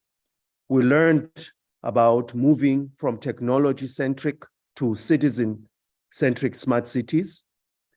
As urban populations grow increasingly diverse, many cities are turning to technology and smart city solutions to build more livable environments and to improve delivery of public services.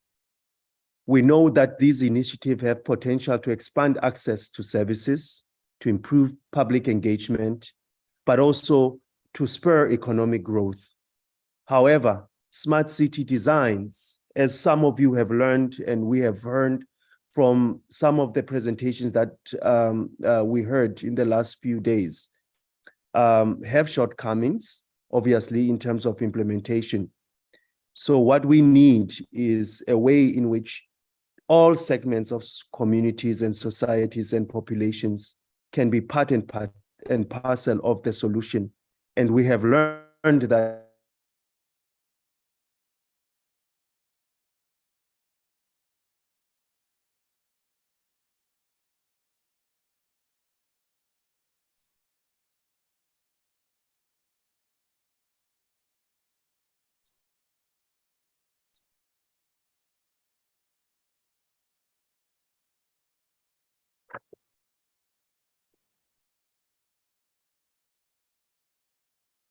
Hello? Prof, we lost the Dean. Please continue. Oh, I thought it was me. Okay, but I think he was almost done. I think he was almost done. But just to say thank you, I don't think he was going to add much. Colleagues, I sincerely apologize for the network from the Dean. So colleagues, I think I'm back, Prof. Oh, sorry. Yes, Sorry, Prof. I'm back. I think what I was saying was that we've learned how we can better make decisions, not only all of us, but to ensure that our residences and businesses and other city stakeholders can benefit from some of the information that we have. So I don't want to dwell more on the themes that we heard today, but also in the last few days. But on behalf of the host university of KwaZulu-Natal and its partners, thank you for the learning. Thank you for sharing. Thank you for bringing back the Ubuntu spirit of collaboration, justice, and humanity. Thank you so much. Thank you so much, Prof. Over to you, Shakila, with your play. Thank you, colleagues. We can be in touch.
Thank you, Prof. Thank you so much.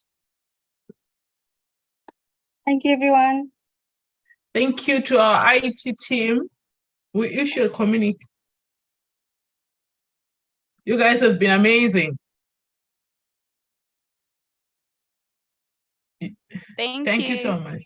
Thank you, Shakila. Sibonile. Thank you so much, sis. Thank you, Prof.